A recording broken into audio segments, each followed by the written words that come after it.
ബിജെപിക്ക് വേണ്ടി ഫണ്ടൊക്കെ എന്തായാലും വരാതിരിക്കില്ല അവിടുത്തെ പ്രവർത്തനങ്ങൾക്കൊക്കെ. എന്നിട്ട് പോലും ഒരു പോസ്റ്റർ ഒട്ടിക്കാൻ ആളില്ല എന്ന് പറയുമ്പോൾ പോസ്റ്റർ അതിലും കോമഡി എന്താണ്? ഞാൻ ചെന്ന് നോക്കുന്ന സമയത്ത് എൻ്റെ ഒരു ഫോട്ടോ, ഒറ്റ ഫോട്ടോ, ഇത് 2 ലക്ഷം പോസ്റ്റർ ഒട്ടിച്ചിരിക്കുകയാണ്. അവിടെ വോട്ടേഴ്സ് ആകെ 1,90,000 ഉള്ളൂ. ഓരോരുത്തർക്കും ഓരോ പോസ്റ്റർ കൊടുത്താലും പിന്നെയും 10,000 ബാക്കി. എനിക്ക് ഇത്ര വോട്ടേ കിട്ടിയില്ലെങ്കിൽ താൻ അതിൽ കൂടുതലും ഉണ്ടാക്കണ്ട. അപ്പം എന്താണ് എൻ്റെ ക്രെഡിറ്റ് പോകുന്നത്? ഞാൻ ആ ചിരിയെക്കുറിച്ച് പറഞ്ഞു കഴിഞ്ഞാൽ അപ്പം പറയും, ഇയാൾക്ക് കോൺഗ്രസിലേക്ക് ചാടാൻ വേണ്ടി നിൽക്കണം. ഇപ്പോൾ VD സതീശനെ പ്രശംസിച്ചുകൊണ്ടിരിക്കും. അല്ലാതെ നമ്മൾ പഴയത് കണ്ടിട്ടുണ്ട്. ചേർന്നിരിക്കുന്ന ഒരു വയസ്സായിട്ടുള്ള സ്ത്രീ ചെയ്ത് മാറിക്കൊടുത്ത്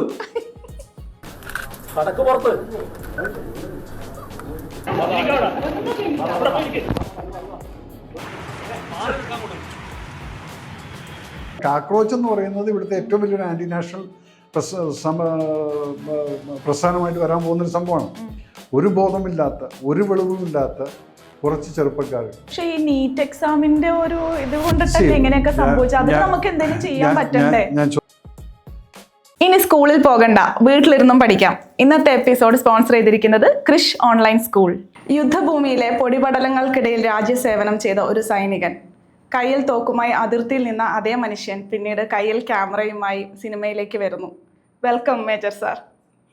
താങ്ക് യു സോ മച്ച്. യുദ്ധഭൂമിയിലെ പൊടിപടലങ്ങൾ കുറച്ച് കുറവായിരുന്നു, കാരണം കാശ്മീരും പഞ്ചാബൊക്കെ, അതുകൊണ്ട് അവിടെ മഞ്ഞും പൊടിയേക്കാൾ കൂടുതൽ മഞ്ഞൊക്കെയായിരുന്നു. ഇപ്പൊ മറ്റൊരു തട്ടകത്തിലും കൂടെ അല്ലെ രാഷ്ട്രീയം. എന്താണ് പാലക്കാട്ടെ വിശേഷങ്ങൾ? പാലക്കാട്ടെ വിശേഷങ്ങൾ എന്ന് പറഞ്ഞാൽ ഞാൻ ആദ്യമായിട്ടാണ് ഒരു ഇലക്ഷൻ നിൽക്കുന്നത്. സത്യം പറഞ്ഞാൽ ഇപ്പോഴാണ് അറിയുന്നത് പൊളിറ്റിക്സ് എന്താണെന്നുള്ളത്. ഒരു ഇലക്ഷൻ നിൽക്കുമ്പോഴാണ് നമുക്കറിയുള്ളൂ why people are trying for ഒരു സീറ്റ് കിട്ടാൻ വേണ്ടിയിട്ടുള്ള ഈ ഒച്ചമ്പാട് എന്തിനാണ്, അതൊക്കെ നമുക്ക് മനസ്സിലാവുന്നത്. There are lot of things. അപ്പം ഞാൻ പോയി അവിടെ നിൽക്കുന്നത്, എന്നോട് നിൽക്കാൻ പറഞ്ഞപ്പോൾ ഒറ്റപ്പാലം എന്ന് പറഞ്ഞപ്പം പലരും ചോദിച്ചാൽ എന്തിനാ ഒറ്റപ്പാലത്ത്? BJPക്ക് ഇവിടെ ആകെ 25,000 ഓട്ടോമറ്റേ ഉള്ളൂ, പിന്നെ ഇവിടെ നിന്നിട്ട് എന്ത് ചെയ്യാനാണെന്ന് വെച്ചു. ആ 25,000-ൽ നിന്ന് ഞാൻ എൻ്റെ രീതിയിൽ ഞാനൊരു 5,000 വോട്ട് കൂട്ടിക്കഴിഞ്ഞാൽ അത് എൻ്റെ ക്രെഡിറ്റാണ്. ഞാനവിടെ തൃപ്പൂണിത്തുറ അല്ലെങ്കിൽ ഇങ്ങനെയുള്ള സ്ഥലങ്ങളിൽ നിന്നാൽ ചിലപ്പോൾ ജയിക്കാനും സാധ്യതയുണ്ട്. പക്ഷെ ജയിച്ചില്ലെങ്കിൽ കഴിഞ്ഞ പ്രാവശ്യം കിട്ടിയ ആളേക്കാൾ കുറഞ്ഞു പോയാൽ നാണക്കേട്. പാലക്കാട് ശ്രീധരൻ സാറായിരുന്നു നിന്നിരുന്നത്. അപ്പോൾ അദ്ദേഹത്തിനേക്കാൾ അന്ന് 53,000 വോട്ടുണ്ട്. എനിക്ക് ചിലപ്പോൾ 50 കിട്ടിക്കഴിഞ്ഞാൽ തന്നെ എനിക്ക് ക്രെഡിറ്റ് ഇല്ല, ഞാനൊന്നും ചെയ്തിട്ടില്ല. അപ്പോൾ ഇതിൽ നിന്ന് കൂട്ടാൻ എന്ത് ചെയ്യാൻ പറ്റുന്നത്? നമ്മൾ വളരെ ആവേശത്തിലാണ് പോകുന്നത്. പക്ഷെ അവിടെ പോകുമ്പോഴാണ് നമ്മൾ അറിയുന്നത് ഈ രാഷ്ട്രീയത്തിൻ്റെ ഒരു പ്രശ്നം എന്ന് പറഞ്ഞു കഴിഞ്ഞാൽ എനിക്കില്ലെങ്കിൽ മറ്റാർക്കും വേണ്ട എന്നുള്ളതാണ്. അത് ഞാൻ തുറന്നു പറയാമല്ലോ, എനിക്കില്ലെങ്കിൽ നിങ്ങൾക്ക് വേണ്ട. എങ്ങനെ? എനിക്ക് കിട്ടാത്താണെങ്കിൽ നിങ്ങൾക്ക് വേണ്ട. എന്ന് പറഞ്ഞാൽ എനിക്ക് ഇത്ര വോട്ടേ കിട്ടിയില്ലെങ്കിൽ താൻ അതിൽ കൂടുതലും ഉണ്ടാക്കണ്ട. അപ്പം എന്താണ് എൻ്റെ ക്രെഡിറ്റ് പോകുന്നത്? ഇങ്ങനൊരു ആറ്റിറ്റ്യൂഡ് രാഷ്ട്രീയത്തിലുണ്ടെന്നുള്ളത് നമുക്ക് മനസ്സിലാവുന്നില്ല. നമ്മളവിടെ പോയി തുടങ്ങുന്ന സമയത്ത്, ഞാൻ ചെന്ന സമയത്ത് പലതും എന്നെ അമ്പരിപ്പിച്ച് കളഞ്ഞിട്ടുണ്ട്. ചില വാർഡ് കൂടെയൊക്കെ പോകുന്ന സമയത്ത് ആ വാർഡ് മെമ്പറുടെ ഫോട്ടോ, പഞ്ചായത്ത് ഇലക്ഷൻ നിന്നിരുന്ന ആളുകളുടെ ഫോട്ടോയും പേരും താമരയോടെ നിൽക്കുന്നുണ്ട്. ഞാൻ ചെന്ന് 4 ദിവസമായി ആ ചുമര് പോലും മാറ്റിയിട്ടില്ല. സോ ഇതൊക്കെ കാണുന്ന സമയത്താണ് അറിയുന്നത് രാഷ്ട്രീയം എന്ന് പറയുന്നത് എല്ലാവരും ഇപ്പോൾ ജനസേവനത്തിനല്ല ഇറങ്ങുന്നു എന്നുള്ളത് മനസ്സിലായി. അവരുടേതായിട്ടുള്ള ബെനിഫിറ്റുകൾ, അത് സ്വാർത്ഥത എന്നുള്ളത് നല്ലപോലെ ഉണ്ട്. ഇന്റേണൽ കോൺഫ്ലിക്ട്സ് ഒരുപാട് നല്ലപോലെ ഉണ്ടാവും. അതായത് ബിജെപിക്ക് വേണ്ടി ഫണ്ടൊക്കെ എന്തായാലും വരാതിരിക്കില്ല അവിടുത്തെ പ്രവർത്തനങ്ങൾക്കൊക്കെ. എന്നിട്ട് പോലും ഒരു പോസ്റ്റർ ഒട്ടിക്കാൻ ആളില്ല എന്ന് പറയുമ്പോൾ പോസ്റ്റർ അതിലും കോമഡി എന്താണ്? ഞാൻ ചെന്ന് നോക്കുന്ന സമയത്ത് എൻ്റെ ഒരു ഫോട്ടോ, ഒറ്റ ഫോട്ടോ, ഇത് 2 ലക്ഷം പോസ്റ്റർ ഒട്ടിച്ചിരിക്കുകയാണ്. അവിടെ വോട്ടേഴ്സ് ആകെ 1,90,000 ഉള്ളൂ. ഓരോരുത്തർക്കും ഓരോ പോസ്റ്റർ കൊടുത്താലും പിന്നെയും 10,000 ബാക്കിയാണ്. ഇതെന്തിനാ അടിച്ചു വെച്ചിരിക്കുന്നത്? ഇല്ല, that is what I'm saying. So you got to have a planning. ഇതിൻ്റെ പ്ലാൻ ഇല്ലാത്തതിൻ്റെ കുഴപ്പമുണ്ട്, ആവേശം കൂടുന്നതിൻ്റെ. പിന്നെ ചിലർക്ക് ഈ അസൂയുണ്ട്, ഇവൻ എവിടുന്നോ വന്നിട്ടുള്ളതാണ്, ഞാനാണ് ഇവിടുത്തെ തട്ടകം, ഇവിടുത്തെ BJPക്കാരൻ ഞാനാണ് എന്ന് പറഞ്ഞ് നടക്കുന്നവർക്ക് ഞാനൊരു പുഴുക്കുത്തായിരുന്നു. അപ്പോൾ അതിൻ്റേതായിട്ടുള്ള പ്രശ്നങ്ങളുണ്ടായിരിക്കും.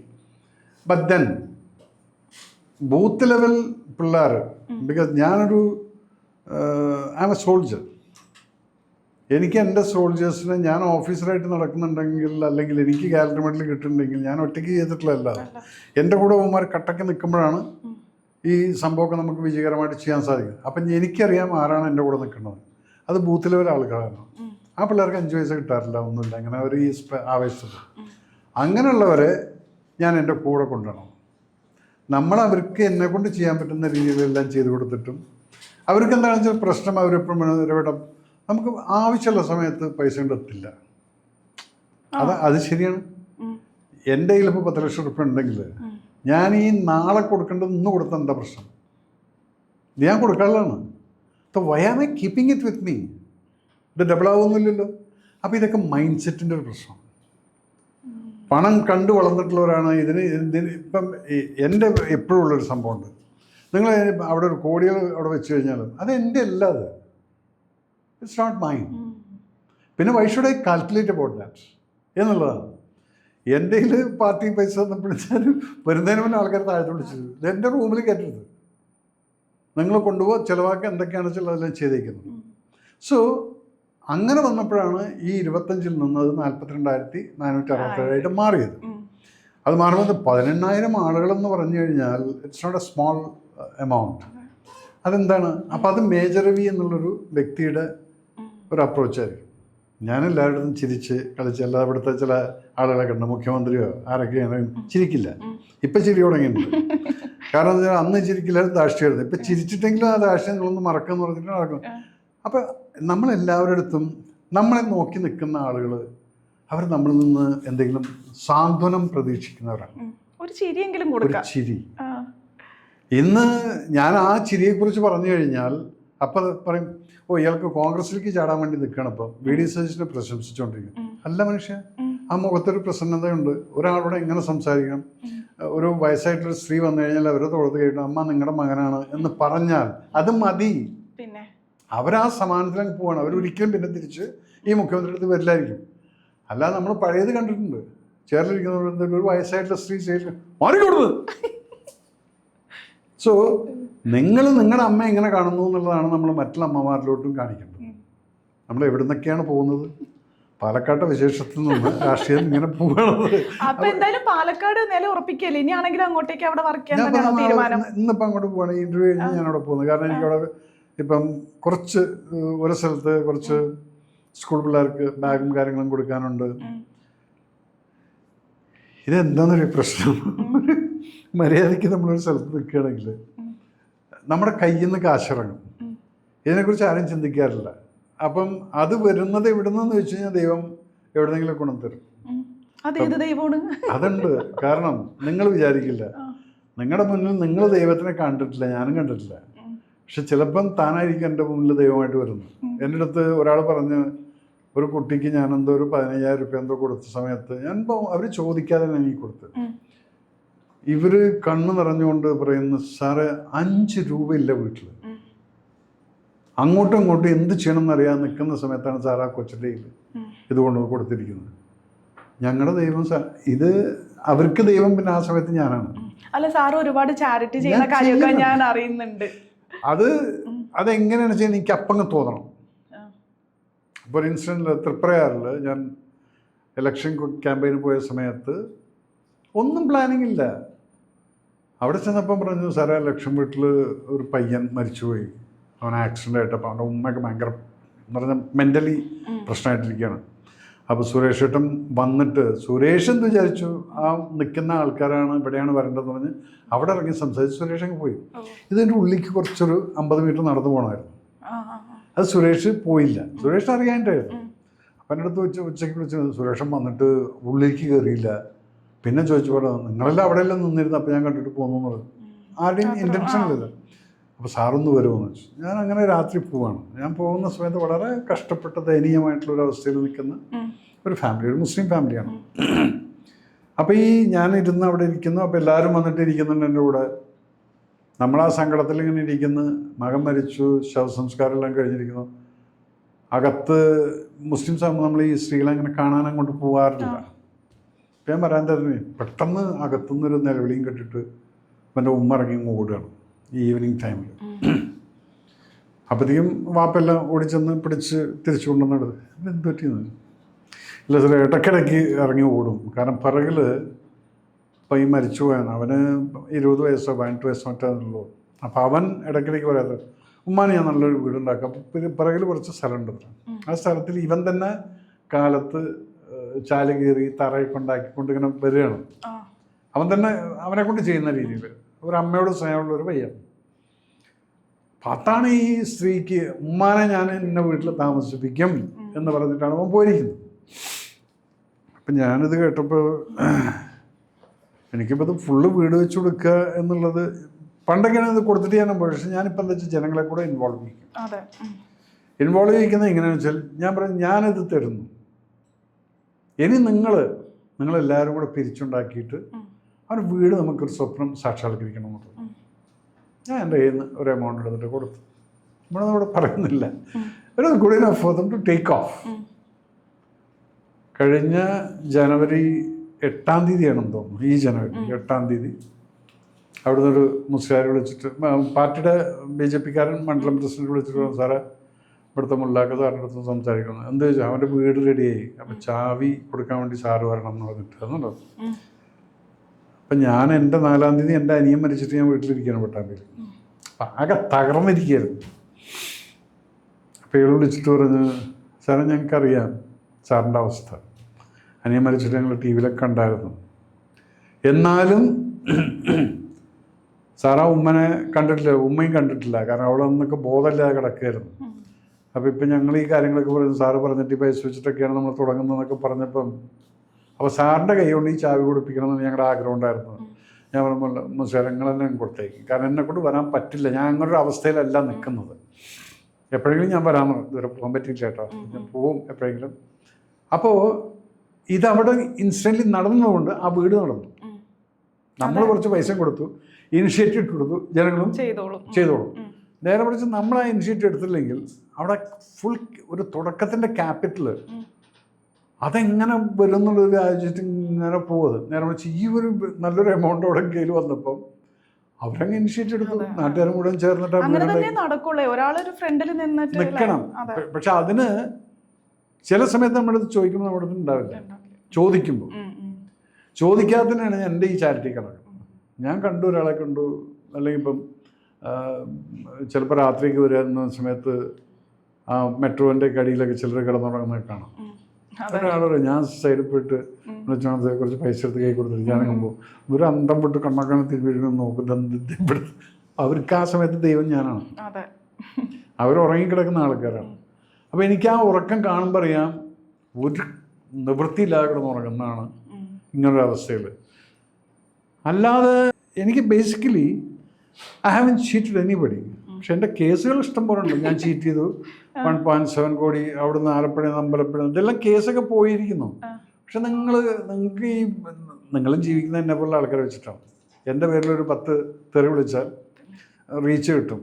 അങ്ങനെയുള്ള കുറച്ച് അതൊക്കെ കുറെയൊക്കെ മാറി തുടങ്ങിയിട്ട് യൂട്യൂബേഴ്സ് ആയാലും ഓൺലൈൻ മീഡിയാസ് ആയാലും എന്തൊക്കെയോ പറയുന്നു. ഇപ്പൊ ആരും മൈൻഡ് ചെയ്യണില്ല, ഒരു ട്രെൻഡ് കഴിഞ്ഞിട്ടുണ്ട്. ആദ്യമൊക്കെ നമുക്ക് കേൾക്കും വിഷമം തോന്നും.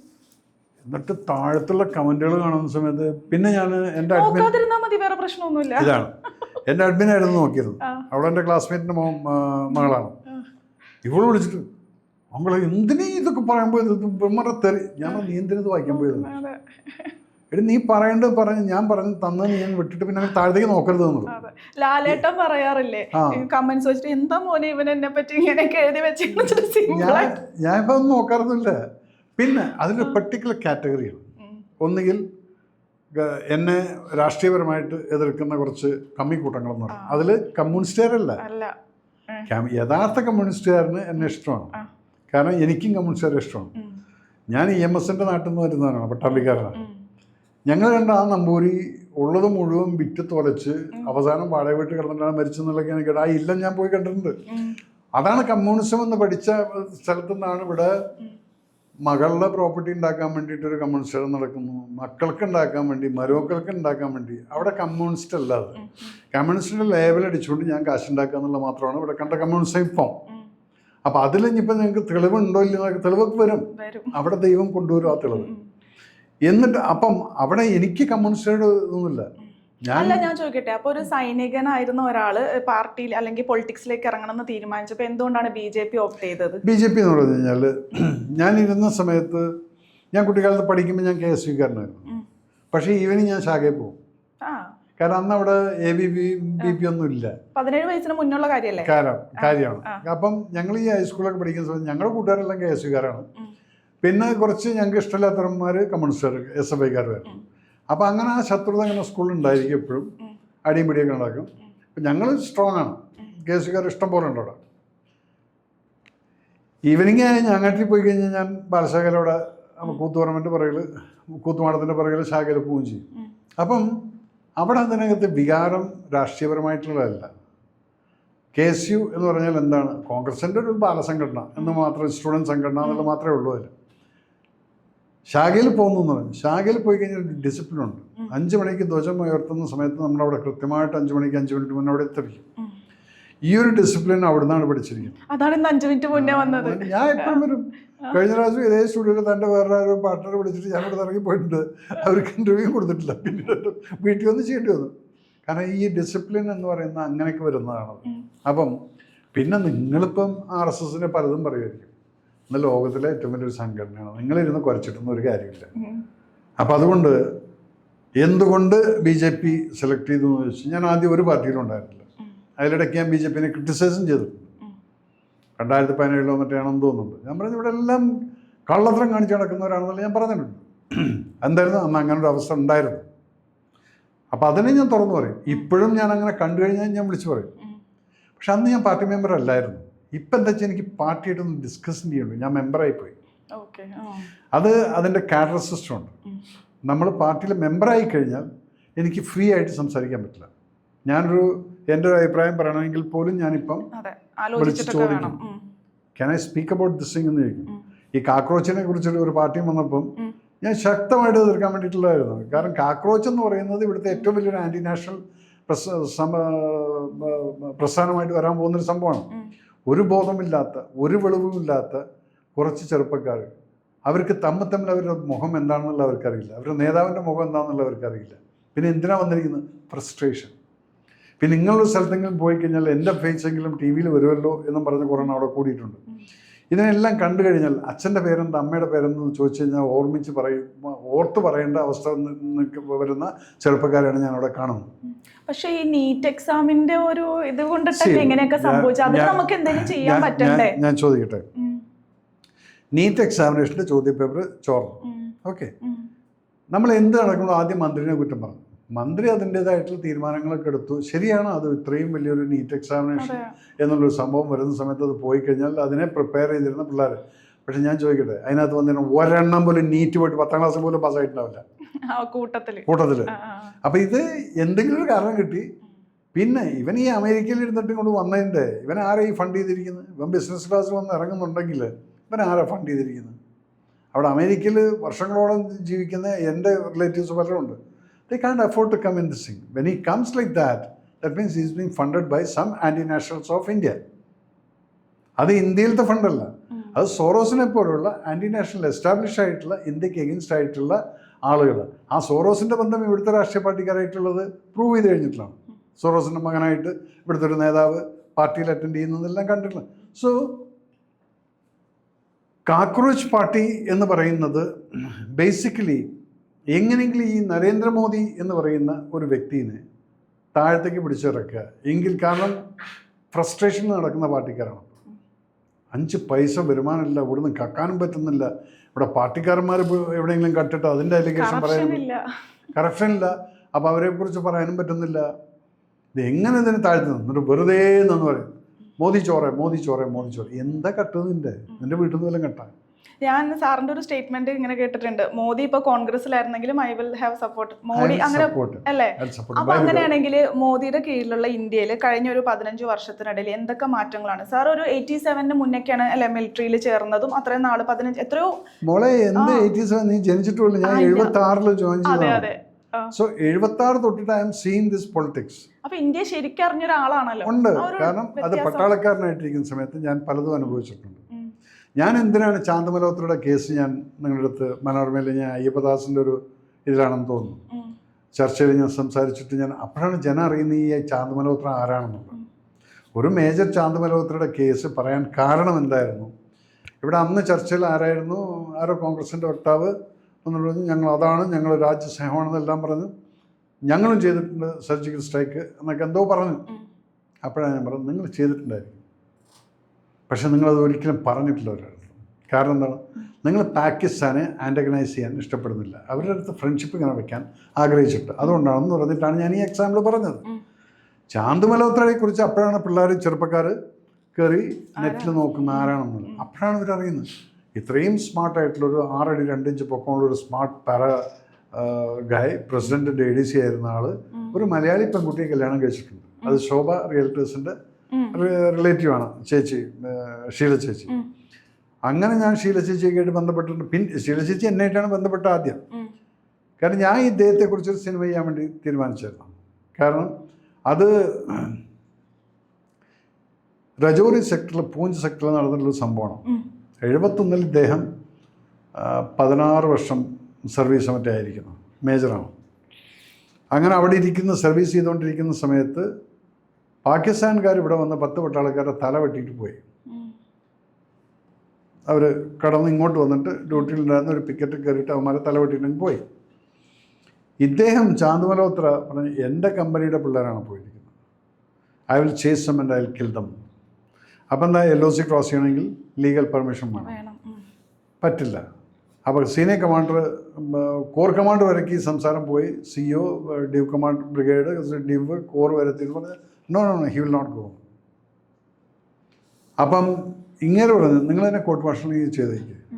എന്നിട്ട് പട്ടാളക്കാർ വെച്ച്, ഹൂസർ വാണ്ട്സ് ടു കം വിത്ത് मी आजा, कभी कोर्ट मार्शल भी हो सकता है, बट हमारा भाई लोगों को मारा है, उसके लिए तो हमने बदला लेना है എന്നും പറഞ്ഞിട്ടാണ് ഇദ്ദേഹത്തിനൂടെ 10 പട്ടാളക്കാർ വന്നത്. മറിയാ സാബ് എന്ന് പറഞ്ഞത് 10 എണ്ണം കൂടി ഇവർ ക്രോസ് ചെയ്ത് പോയി. ഓർഡർ ഒന്നുമില്ല, അവർ പോയി കഴിഞ്ഞിട്ട് ഇവർ 34 പട്ടാളക്കാരെ തലയും വെട്ടി പാകിസ്ഥാനീസിൻ്റെ. എന്നിട്ട് അവർ ചെവി കട്ട് ചെയ്തിട്ട് ബാഗിലിട്ടുകൊണ്ട് പോകുന്നു. അതിവിടെ എണ്ണം കൊടുക്കണമല്ലോ എത്ര ആളെ കൊന്നു എന്നുള്ളത്. അപ്പോൾ ഈ തല കൊണ്ടുവരുന്നവർക്ക് നല്ലതാണ് ചെവി, ഇത്ര പേര് ചെവി തരുമ്പോൾ 37 സംതിങ് ലൈക്ക് ദാറ്റ്. ഇപ്പം പൊക്കറ്റിന്ന് അത് കൊണ്ട് പോകുന്നവർ രാത്രി പരിപാടി കഴിച്ച് തിരിച്ചു പോകുന്നു. പിറ്റേ ദിവസം കാലത്ത് സിയോൻ്റെ റിപ്പോർട്ട്, സിയോ ആകെ അന്തപ്പെട്ടു. അങ്ങനെ കോർ കമാൻഡ് വരേക്ക് എത്തിയിട്ടുണ്ട് ഈ കേസ്. അപ്പോൾ കോർ കമാൻഡ് പറഞ്ഞ്, ഇത്രയും ആയ സ്ഥിതിക്ക് will have to inform the government എന്നും പറഞ്ഞ്, പിന്നെ വല്ല അവാർഡ് വല്ല കിട്ടുകയാണെങ്കിൽ കിട്ടിക്കോട്ട്. 17 പേരെ കൊല്ലുന്ന തമാശകളിയാണ് അറിയിക്കാൻ പോകുന്നത്. അങ്ങനെ അറിയിച്ചു ഇന്ദിരാഗാന്ധി ആയിരുന്നു prime minister. Xi said no, അത് ഒന്നും മിണ്ടാവിടെ ഇരുന്നോ, മിണ്ടണ്ട. അങ്ങനെ ഈ മനുഷ്യനൊരു അവാർഡ് പോലും കിട്ടിയിട്ടില്ല. ഞാൻ 7 പേരെ കൊന്നിട്ടുള്ള ഒരു ഓപ്പറേഷൻ ചെയ്തതിനാണ് എനിക്ക് എൻ്റെ ഗാലറി മെഡലും കാര്യങ്ങളൊക്കെ കിട്ടിയിരിക്കുന്നത്. അത് കൂടുതലുണ്ട്, അത് വിടും. അപ്പം അതിൽ ഇദ്ദേഹത്തിന് ഇതൊന്നും കിട്ടിയില്ല. അങ്ങനെ ഈ കഥ ഞാൻ വിചാരിച്ചു. എന്നിട്ട് അത് കഴിഞ്ഞ് 71 വാറിൽ ഇദ്ദേഹത്തിൻ്റെ ട്രൂപ്പാണ് മറ്റേ ഇവിടെ രജോറി പൂഞ്ചിൽ പോയിട്ട് ഒരു 6 ഗണ്ണിൻ്റെ ഫയറിങ് എവിടെ നിന്ന് വരുന്നു എന്നുള്ള അറിയില്ലായിരുന്നു. ആർട്ടറി ഇപ്പുറത്തുനിന്ന് പരമാവധി ശ്രമിച്ചതിൻ്റെ ലൊക്കേഷൻ കണ്ടുപിടിക്കാൻ വേണ്ടി, ന്യൂട്രലൈസ് ചെയ്യാൻ പറ്റുന്നില്ല. അങ്ങനെ നോക്കുമ്പോഴാണ് മണ്ടോൾ എന്ന് പറഞ്ഞ ഒരു ഗ്രാമമുണ്ട് അവിടെ. ഈ മണ്ടോൾ ഗ്രാമത്തിലത്തെ വില്ലേജുകളിലെ വീടിൻ്റെ ബാക്ക് സൈഡ് തുറന്ന് ഇവിടുന്ന് നോക്കിക്കഴിഞ്ഞാൽ, ബോർഡറിൽ നിന്ന് നോക്കിക്കഴിഞ്ഞാൽ അത് വീടുകൾ തന്നെയാണ്. ഈ 6 ഗണ്ണുകൾ അവന്മാർ അതിനകത്താണ് കയറ്റി വെച്ചിരിക്കുന്നത്. ഒരു പടം ഉണ്ടായിരുന്നു, ഗൺസ് ഓഫ് നെവറോൺ എന്ന് പറഞ്ഞിട്ടുള്ളൊരു ഇംഗ്ലീഷ് 70s പടമാണ്. അതിലിതുപോലൊരു ഗൺ ഒളിപ്പിച്ച് വെച്ചിട്ട് ഒരാൾക്കും പിടികിട്ടില്ല. അങ്ങനെ വേൾഡ് വാറിനെ മുഴുവൻ തകടം മറിച്ച് കളഞ്ഞ ആ ഒരൊറ്റ ഗണ്ണ്, 5-6 ഗണ്ണുകൾ മലയുടെ മുകളിൽ ഒളിപ്പിച്ച് വെച്ചിട്ടാണ് യുദ്ധം നടന്നിരിക്കുന്നത്. അതുപോലൊരു സംഭവമാണ് ഇവന്മാർ പാകിസ്ഥാൻകാർ ചെയ്തിരിക്കുന്നത്. ഇവിടെ കിട്ടുന്നില്ല. അവിടെയാണ് again major Malhotra, Chand Malhotra with team gone 100 odd people, they went behind, എല്ലാം ഗ്രനേഡ് വെച്ച് തകർത്ത് തിരിച്ചു വന്നു. ഈ വ്യക്തി basically is a different person. ചില ആൾക്കാർ ബന്ധായി കുച്ച് അലഗ് കിസം കാ. അത് നമ്മൾ അപ്രീഷിയേറ്റ് ചെയ്തേ പറ്റും. സൈനികര് അല്ലെങ്കിൽ സോൾജേഴ്സ് ഒക്കെ അത്രയും രാജ്യസ്നേഹമുള്ള ആൾക്കാരായതുകൊണ്ടാണല്ലോ അവർ നിങ്ങൾ അത്രയും അവിടെ ബുദ്ധിമുട്ടിയിട്ടാണെങ്കിലും രാജ്യത്തിന് കാവൽ നിൽക്കുന്നത്. അപ്പോഴാണ് കുറെ ആന്റി നാഷണലിസ്റ്റുകൾ പറയുന്നത്, സാറിനത് വിഷമവും ഞാൻ പറഞ്ഞ കേട്ടിട്ടുണ്ടാവും ഒരുപാട്. അതായത് രാജ്യത്തിന് അതിർത്തി എന്നൊന്നുണ്ടോ, എപ്പോഴാണ് അതിർത്തി ഉണ്ടായി തുടങ്ങിയത്, അല്ലെങ്കിൽ അങ്ങനെ ഒരു നറേറ്റീവ് കുറച്ച് നാളായിട്ട് ഇവിടെ കിടന്ന് കറങ്ങുന്നുണ്ട് ഈ മോഡേൺ ട്രെൻഡിൽ. അതിനെപ്പറ്റി എന്താണ്, അവരോട് എന്താണ് പറയാനുള്ളത്? ഞാനും ആഗ്രഹിക്കുന്നുണ്ട് അതിർത്തികളില്ലാത്തൊരു ലോകം. ഈ ലോകം ഉണ്ടായ സമയത്ത് ഒരു അതിർത്തി ഉണ്ടായില്ല. എങ്ങനെയാണ് അതിർത്തികൾ തുടങ്ങിയത്? അധികാരമോഹം. ആ അധികാരമോഹം ഇന്ന് പഞ്ചായത്ത് ലെവലിലേക്ക് അടക്കം എത്തിക്കഴിഞ്ഞിരിക്കുന്നു. ഒരു പഞ്ചായത്തിനെ രണ്ടാക്കി ഭാഗിച്ചു കഴിഞ്ഞാൽ 2 പേർക്ക് പ്രസിഡന്റ് ആവാം. വാർഡിനെ ഇങ്ങനെ ആക്കി കഴിഞ്ഞാൽ എല്ലാ അധികാരമാണത്. എന്തുകൊണ്ട് ആന്ധ്ര 2ആയിപ്പോയി? 2 മുഖ്യമന്ത്രി ഉണ്ടാവാനും അത്രയും മന്ത്രിമാരുണ്ടാവാനും. ഇല്ലെങ്കിൽ ആ ഒരൊറ്റയ്ക്ക് ഭരിച്ചുകൊണ്ട് പോയാൽ പോരെ. ജാർഖണ്ഡ്, ഉത്തർപ്രദേശ് എത്ര അവിടെ നിന്നെല്ലാം പിരിഞ്ഞു പോയിട്ടുണ്ട്. അധികാരമാണ് ഈ രേഖകളെ ഉണ്ടാക്കുന്നത്. ഞാൻ എഴുതി വെച്ചൊരു കഥയിൽ അതിൻ്റെ പേര് തന്നെ ഇതായിരുന്നു, ഏ ലക്കീർ ക്യോം. ഏ ലക്കീർ എന്ന് ഈ വരകൾ എന്തിനാണ് മാപ്പിൽ, ഈ ബോർഡർ വരകൾ ആരാണ് ഉണ്ടാക്കി വെച്ചിരിക്കുന്നത്, അതിൻ്റെ പേരിലുള്ള ശത്രുതയല്ലേ എല്ലായിടത്തും ഉള്ളത്. ഇന്ത്യയും പാകിസ്ഥാനും തമ്മിലുള്ള ശത്രുത തുടങ്ങാൻ കാരണം ആ നടുവിൽക്കത്തെ വര. അപ്പുറത്ത് ഇസ്ലാമാബാദ്, കറാച്ചി, മറ്റേ ലാഹോർ, ഇതെല്ലാം കൂടെ അപ്പുറത്തേക്ക് പോയി. ഇപ്പുറത്ത് അമൃത്സർ, പഞ്ചാബിൻ്റെ സെക്ടർ, പട്ടാൻകോട്, ഇതിങ്ങോട്ടും കൂടി ഇതിൻ്റെ ഇടയിലൊരു വരവാണ്. അതിനിൽ നിന്നിപ്പോൾ നമ്മൾ അനുഭവിച്ചുകൊണ്ടിരിക്കുന്നത് എന്താണെന്ന് വെച്ചാൽ അതില്ലായിരുന്നെങ്കിൽ അപ്പുറത്ത് അഫ്ഗാനിസ്ഥാൻ മാത്രം നോക്കിയാൽ മതിയായിരുന്നു. എന്നാൽ അഫ്ഗാനിസ്ഥാൻ ആണെങ്കിൽ ഒരു പ്രശ്നമില്ല. എന്താണെന്ന് വെച്ചാൽ ഇവിടെ പാകിസ്ഥാൻ്റെ അപ്പുറത്ത്, അവിടെ പാകിസ്ഥാനും അഫ്ഗാനിസ്ഥാനുമായിട്ട് പ്രശ്നം. അപ്പം പ്രശ്നങ്ങൾ ഉണ്ടാക്കാൻ വേണ്ടി മാത്രം വരച്ചിട്ടുള്ള വരകളാണ് ഈ ബോർഡേഴ്സ് എന്ന് പറയുന്നത്. അത് നിങ്ങൾ എന്തുകൊണ്ട് ഡിപ്ലോമാറ്റിക്കലി പറ്റില്ല. കാരണം ഇപ്പോൾ ട്രംപ് എന്ന് പറഞ്ഞിട്ട് ഒരുത്തിന് അവിടെ ഇരുന്നുകൊണ്ട് തോന്നുമ്പോൾ ഇവിടെ ഓടിക്കും. എന്തിന്? ഒരു തമാശ. ഇങ്ങനെയൊക്കെയുള്ള പ്രസിഡന്റുമാരെ നമ്മൾ കാണുന്നുണ്ട്. അപ്പം ഇങ്ങനെ ഇറസ്പോൺസിബിൾ ആയിട്ടുള്ള ആളുകളെ കാണുന്ന സമയത്ത് നമുക്ക് we don't know why this people are like this. സത്യം പറഞ്ഞാൽ ചില സമയത്തൊക്കെ ഞാൻ ഒറ്റയ്ക്കിരുന്ന് കരയാറുണ്ട്.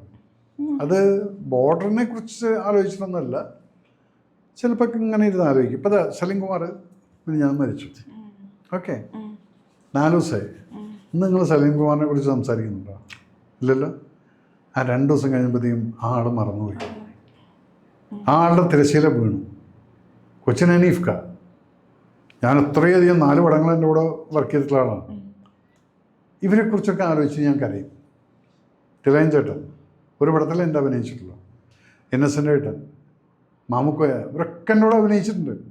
അപ്പം ഞാനൊരിക്കൽ അന്നൊക്കെ അവരുള്ളപ്പം മാമുക്കോയ, അല്ലെങ്കിൽ ഇന്നോട്ടൻ, തിലകൻ ചേട്ടൻ, സലീം, എന്തിനാ അനിൽ മുരളി, വളരെ ക്ലോസ് ആയിട്ടുള്ള ദീപൻ, ഇങ്ങനെ പല ആൾക്കാരും പോയി കഴിഞ്ഞിട്ട് ഞാൻ എന്തിനാണ് ഇവിടെ തന്നെ നിൽക്കുന്നതെന്ന് ചോദിച്ചു കഴിഞ്ഞാൽ മറ്റുള്ളവർക്ക് അസൂയ ഉണ്ടാക്കാനും അവരിൽ നിന്ന് ശത്രുത വാങ്ങിക്കാനും വേണ്ടി മാത്രമല്ല എൻ്റെ ജീവിതത്തിൽ ഞാൻ ആലോചിക്കുക. ഇത് എന്ന് ഞാൻ പോകുന്നു അന്ന് എന്നോടുള്ള ശത്രുത കഴിഞ്ഞു, എന്നോടുള്ള അസൂയയും കഴിഞ്ഞു. പിന്നെ എന്ത് പണ്ടാർത്ഥനോട് ഞാൻ ജീവിക്കുന്നു എന്നുള്ളതാണ് എൻ്റെ തോന്നൽ. ചിന്തിച്ചു. അപ്പോഴാണ് ഞാൻ അമ്മയെക്കുറിച്ച് ഓർക്കുന്നത്. ശരിയാണ്, ഈ അമ്മ എന്തിനിപ്പോൾ നമ്മളൊക്കെ വിട്ടു പോയതെന്നില്ല. ഉള്ള സമയത്ത് ഇവരെക്കുറിച്ച് ഒരു വിലയില്ല. അപ്പം അമ്മയെക്കുറിച്ച് ഇന്ന് കാലത്തോടെ ഞാൻ കരഞ്ഞിട്ടുണ്ട്. കാരണം ഒരു കവിത ഇടയ്ക്കിടയ്ക്ക് ഞാനിരുന്ന് കേൾക്കും.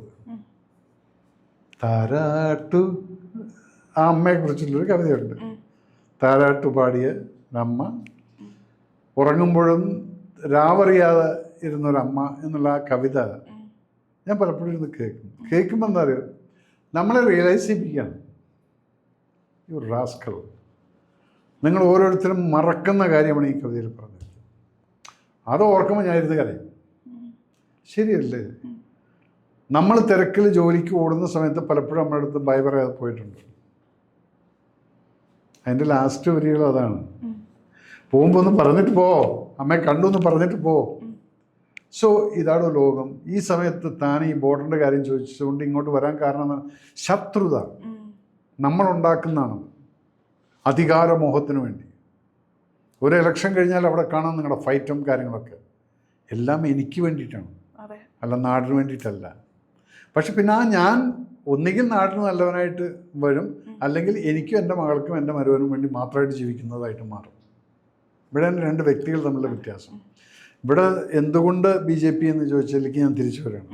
മോദി നിങ്ങൾ എന്ത് വേണമെങ്കിലും പറഞ്ഞു. അദ്ദേഹത്തിന് ഭാര്യയില്ല, മക്കൾ. ആ ഭാര്യയുടെ ഒക്കെ മറ്റേ ബാല്യ വിവാഹം, ശൈശവ വിവാഹമൊക്കെ നിങ്ങളൊക്കെ പറഞ്ഞുകൊണ്ടിരിക്കും. പക്ഷെ അദ്ദേഹത്തെക്കുറിച്ച് നിങ്ങൾക്ക് ഒരു കറപ്ഷൻ കിട്ടിയിട്ടുണ്ടോ? ഇപ്പം ഏതോരുത്തനെ വെച്ചിട്ട് ഇങ്ങനെ തുളയ്ക്കെല്ലാം പറഞ്ഞുകൊണ്ട് നടക്കുന്നുണ്ട്. സോ അദ്ദേഹം ഒരു സന്യാസിവരനാണ്.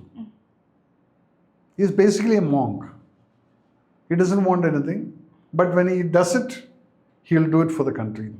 ആ കൺട്രിയിൽ ഞാനുണ്ട്, താനുണ്ട്, എല്ലാവരും ഉണ്ട്. കമ്മ്യൂണിസ്റ്റുകാരുണ്ട്, കോൺഗ്രസ്സുകാരുണ്ട്. ഈ തെറി വിളിച്ചുകൊണ്ട് നടക്കുന്ന രാഹുൽ ഗാന്ധി അതിൽ തന്നെയാണ്. പക്ഷേ മീഡിയ ഇപ്പോൾ ഒരുപാട് ഇങ്ങോട്ട് അഴിഞ്ഞാട്ടാണെന്ന് പറയാം. കാരണം കഴിഞ്ഞ ദിവസം ട്രംപ് പറഞ്ഞ മോഡി ഹീസ് എ കില്ലർ എന്ന് ഒരു ഫിഗറേറ്റീവ് സ്പീച്ച് പറഞ്ഞതാണ്. പക്ഷെ അത് പരിഭാഷപ്പെടുത്തി മലയാളത്തിലേക്ക് വന്നപ്പോൾ മോദിയെ കൊലപാതകി എന്ന് വിളിച്ചു. മർഡർ എന്നുള്ള ലാംഗ്വേജ് മാറ്റിയതാണ്. ഒരേ അർത്ഥമാണത്. ഇറ്റ്സ് എ കില്ലർ എന്ന് പറഞ്ഞു കഴിഞ്ഞാൽ എന്നൊക്കെ നമ്മളെ വിളിക്കാറുണ്ടായിരുന്നു. നമ്മളെ കൂടുതൽ killer, sorry to use that word. ഇങ്ങനെയാണ് പട്ടാളത്തിലൊക്കെ സംസാരിക്കും. അപ്പോൾ അത് സിയോടക്കം പറയും അത് പ്രാന്തനാണത്. അപ്പം അതിനെ നിങ്ങൾ ഇവിടെ വന്നിട്ട് കൃത്യമായിട്ടത് ഭ്രാന്തായി എന്ന് പറഞ്ഞാൽ തലയ്ക്ക് സുഖമില്ലാത്തതാണ്. ഇത് നിങ്ങൾക്ക് ചില കാര്യങ്ങൾ മറ്റുള്ളവർ ചെയ്യാൻ പറ്റാത്ത ചെയ്യണമെങ്കിൽ you got to have a madness in you. നിങ്ങളുടെ മനസ്സിനകത്ത് അല്ലെങ്കിൽ നിങ്ങളുടെ ശരീരത്തിൽ ഈ ഒരു ഭ്രാന്തതരം വേണം. എങ്കിലാണ് ആ കില്ലിങ് നടക്കുള്ളൂ. നേരെ വെച്ചാൽ അതില്ലാതെ ഞാൻ സാത്വികനായിട്ട് അയ്യോ വെടിവെക്കില്ലേ, വെടിവെച്ചാൽ എനിക്ക് കൊള്ളും, എനിക്ക് കൊണ്ടുവരും, ഞാൻ അങ്ങോട്ട് വെടിവെക്കും, അപ്പോൾ താനും മരിക്കും, എന്തിനാണിതൊക്കെ? അവിടെ വേദവാക്യം നടക്കില്ല. അവിടെ വേണ്ട എന്താണ്? You got to have that madness. If you touch my boys I will kill you എന്നുള്ളതായിരിക്കണം ആറ്റിറ്റ്യൂഡ്. ഈ മാഡ്നസ് എവിടെയൊക്കെ കാണിച്ചിട്ടുണ്ട്? ഞാൻ ഓപ്പറേഷനിലുള്ള സമയത്തെല്ലാം എന്നെ അറിയുന്ന പലർക്കും അറിയാം. ഇന്ദിരാഗാന്ധിയുടെ സമയത്തുണ്ടായിരുന്ന രാജീവ് ഗാന്ധി ആ സമയത്തായിരുന്നു അല്ലേ? ആ സമയത്തൊക്കെ ബ്ലൂ സ്റ്റാറിൽ ഞാൻ ഉണ്ടായിരുന്നില്ല. ബ്ലാക്ക് തണ്ടറിലും കഴിഞ്ഞിട്ടാണ് ഞാൻ NSG ജോയിൻ ചെയ്യുന്നത്. പക്ഷെ രാജീവ് ഗാന്ധിയുടെ മർഡർ കേസ് എന്ന് പറയുന്ന ആ സമയത്ത് എൻ്റെ കൂടെ വർക്ക് ചെയ്തിരുന്ന, എൻ്റെ കൂടെ ഞാൻ അദ്ദേഹത്തിന് അണ്ടറിലായിരുന്നു, RV രാധാ വിനോദ് രാജു എന്ന് പറഞ്ഞ് മലയാളിയായിട്ടുള്ള അദ്ദേഹമാണ് NIA റേസ് ചെയ്തത്. ഇന്ന് നിങ്ങൾ കേൾക്കുന്നില്ല NIA ഇത് റേസ് ചെയ്ത ആദ്യത്തെ DG അദ്ദേഹമായിരുന്നു. അദ്ദേഹം അത് റേസ് ചെയ്തിട്ടാണ് പിന്നെ റിട്ടയർ ആയിട്ട് പോകുന്നത്. അദ്ദേഹം അന്ന് അവിടെ ഇരിക്കുമ്പോൾ ഞാൻ ഈ NIAക്ക് ട്രെയിനിങ്ങിനൊക്കെ പോകാറുണ്ടായിരുന്നു. അദ്ദേഹം വിളിക്കും, നമുക്ക് ഫാക്കൽറ്റി മെമ്പറായിട്ട് വിളിച്ച് നമ്മൾ പോകും. അങ്ങനെ അദ്ദേഹത്തിൻ്റെ അണ്ടറിലായിരുന്നു നമ്മുടെ ഇവിടുത്തെ ലോക്നാഥ് ബെഹ്റ ഉണ്ടായിരുന്നു. അങ്ങനെയാണ് ഞാനും ലോക്നാഥ് ബെഹ്റ സാറുമായിട്ടുള്ള ഒരു ബന്ധവും എല്ലാം നന്നായി പോയി. അപ്പം അദ്ദേഹം പലയിടത്തും പറഞ്ഞിട്ടുണ്ട്, ഈസ് എ മാഡ് ഗൈ എന്ന് എന്നെക്കുറിച്ച് പറഞ്ഞിട്ടുണ്ടായിരുന്നു. മാഡ് ഗൈ എന്ന് പറഞ്ഞാൽ എന്താണെന്ന് ചിലപ്പോൾ ഞാൻ ചിലർ ഇത് വരും. അപ്പോൾ അവരാണ് ഈ ഇൻവെസ്റ്റിഗേഷൻ മുഴുവൻ നടത്തുന്നത്. എന്നിട്ട് ടാർഗറ്റിലേക്ക് എത്താനുള്ളത് കംപ്ലീറ്റ് എൻക്വയറി അവർ നടത്തിയിട്ട് കൺഫേം ചെയ്യും ഈ വീട്ടിനകത്ത് ആളുകളുള്ളത്. അതുവരെയ്ക്കും നമ്മൾ വെറുതെ ഇരിക്കുകയാണ്. അവിടെ കാറിൽ എവിടെയെങ്കിലും ഇരിക്കുന്നുണ്ട്, അല്ലെങ്കിൽ ഓഫീസിലിരിക്കുന്നുണ്ട്, പെട്ടെന്ന് കോൾ വരുന്നു, അങ്ങനെ ഒരു ഗൈഡ് വരുന്നു. നമ്മൾ അന്ന് ഈ GPS ഒന്നുമില്ല, നമുക്ക് മൊബൈലില്ല, വയർലെസ് സെറ്റ് കൂടെ മാത്രമേ അതൊക്കെ ഉണ്ടായിരുന്നു. 91 കാര്യമാണ്. അപ്പോൾ അവിടെ എത്തിക്കഴിഞ്ഞാൽ ഇവർ ബ്രീഫിങ് ചെയ്യും. ഇന്നതാണ്, അതിനകത്ത് 3 പേരുണ്ട് അല്ലെങ്കിൽ 4 പേരുണ്ട്, ഇനി വെപ്പൺസ് നോ ഐഡിയ, അങ്ങനെയൊക്കെ ആയിരിക്കും ചിലപ്പോൾ. നോ ഐഡിയ, വെപ്പൺ ഉണ്ടോ ഇല്ലെന്നുള്ള അറിയില്ല. പക്ഷെ നമ്മൾ പോകുന്ന വെപ്പൺ ഉണ്ടെന്ന് പറഞ്ഞിട്ടാണ് പോകുന്നത്. അപ്പം അതിനനുസരിച്ചിരിക്കും നമ്മുടെ പ്രിപ്പറേഷൻ.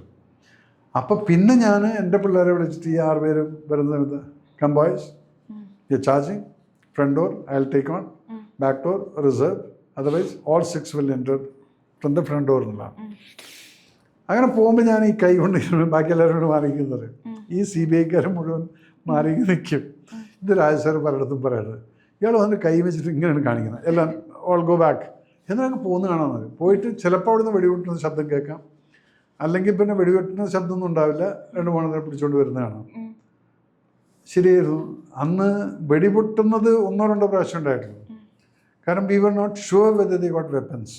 അപ്പോൾ ഒരു ഡിറ്ററൻസ് ആയിട്ട് 2 പടപട അടിച്ചു കഴിഞ്ഞാൽ പെട്ടെന്നൊരു ഷോക്കിൽ ഇവന്മാർ എന്താണെങ്കിലും ആ സമയത്ത് നമ്മൾ പിടിക്കും. നേരെ വെച്ച് മറ്റൊന്ന് പോകുമ്പോൾ ചിലപ്പം ഇവന്മാർ ഉറങ്ങി കിടക്കുകയായിരിക്കും, അല്ലെങ്കിൽ റിലാക്സ് ചെയ്യുന്ന സമയത്തായിരിക്കും എത്തുന്നത്. അപ്പോൾ ഒന്നും വേണ്ട, നേരെ പിടിച്ചുകൊണ്ടുകൊണ്ട് പോരാം. ഒറ്റ പ്രശ്നമുള്ള എന്താണെന്ന് വെച്ചാൽ ഒരു സയനൈഡ് എടുത്ത് കഴിച്ചു, അത് മാത്രം നോക്കിയാൽ മതി. അപ്പം തനിക്ക് ഒരു പട്ടാളക്കാരനാവണം എന്ന് പറഞ്ഞു കഴിഞ്ഞാൽ യു ഗോട്ട് ടു ഹാവ് ഒരു ഡിഫറെൻറ്റ് മൈൻഡ് സെറ്റ് ആയിരിക്കണം.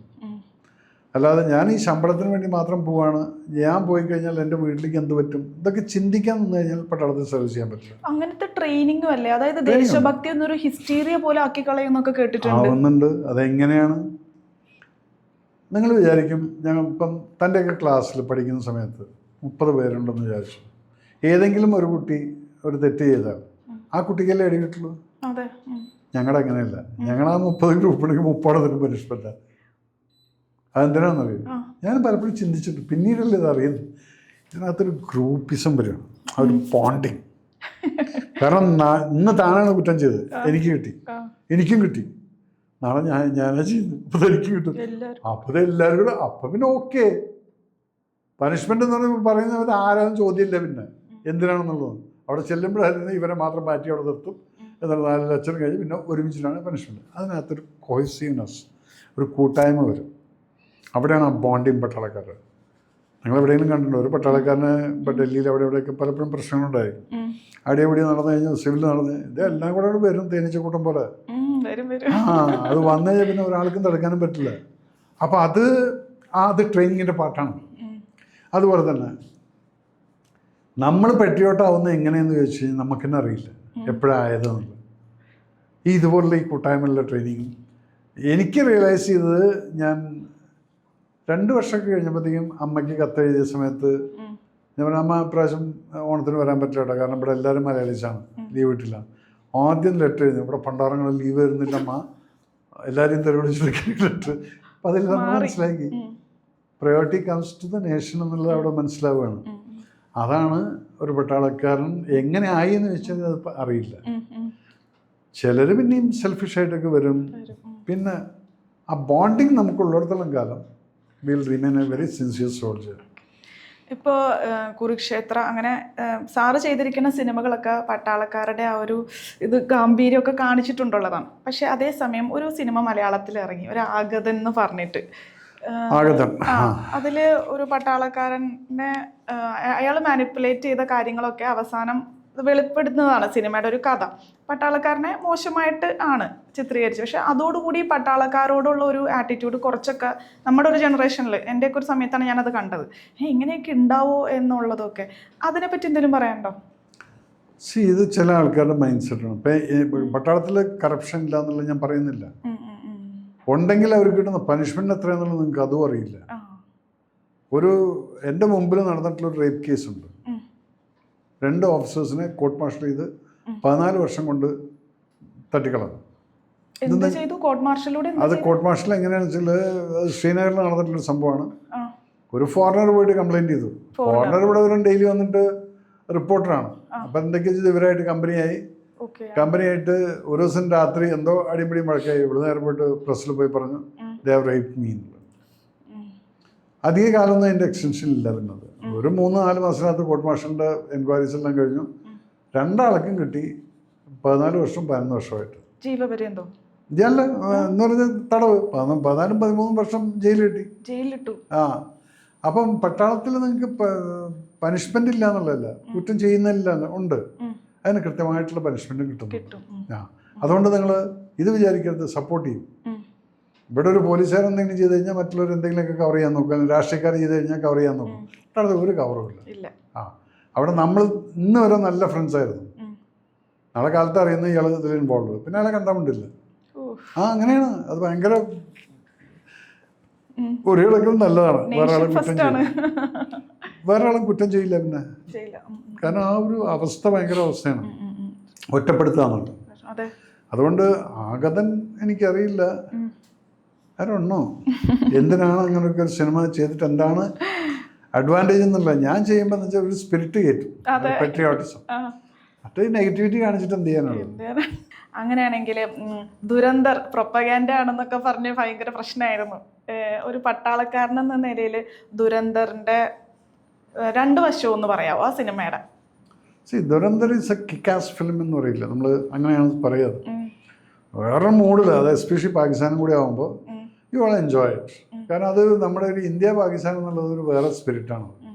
അത് ക്രിക്കറ്റ് മാച്ച് ആണെങ്കിലും ശരി, യുദ്ധമാണെങ്കിലും ശരി, we just want to finish them off എന്നുള്ള ഒരു ഫീലാണ്. അപ്പോൾ ദുരന്തർ അത് ആ ഇതാണ് ഇങ്ങനെ എടുത്തിരിക്കുന്നത്. അതിനകത്ത് ഇവിടുന്ന് ഒരു മനുഷ്യൻ ഇത് ഞാൻ കീഴ്ചക്രയിൽ ചെയ്തിട്ടുള്ള പണിയാണ്. നിങ്ങൾ ആരെങ്കിലും ശ്രദ്ധിച്ചിട്ടുണ്ടോന്നുള്ളത്. ഇവിടെ ജയിലിൽ കിടന്ന് ജീവനെന്ന് കിട്ടിയിട്ടുള്ളവനെയാണ് അവരുടെ അടുത്ത് പറയുന്നത് നിനക്കൊരു ലൈഫുണ്ട്, നീ അങ്ങോട്ട് പോയിക്കോന്നത്. ഇതേപോലെയാണ് ഞാൻ കീഴ്ചക്രയിൽ നവാബിൻ്റെ ആൾക്കാർക്ക് അഫ്ഗാനിസ്ഥാനിൽ നിന്ന് ഇങ്ങോട്ട് വരുന്നത്, കാശ്മീരിലേക്ക്. ഞാൻ അവിടെ അന്ന് ചെയ്തിട്ടുണ്ട് 2006. സോ ഇത് അപ്പുറത്തേക്ക് ആക്കിയപ്പം എലിമെൻ്റ് എന്താണ്, ഓരോ ഓഫീസർ ഇവിടെ നിന്ന് പോയിട്ടുണ്ട്. അത് ഓഫീസറായിരുന്നു, അല്ല അങ്ങനെ പനിഷ്മെൻറ്റിൽ നിന്ന് രക്ഷപ്പെടാനില്ല. അവനൊരു പെട്രിയോട്ടിക് സോൾജറായിരുന്നു, മേജർ മോനിഷ്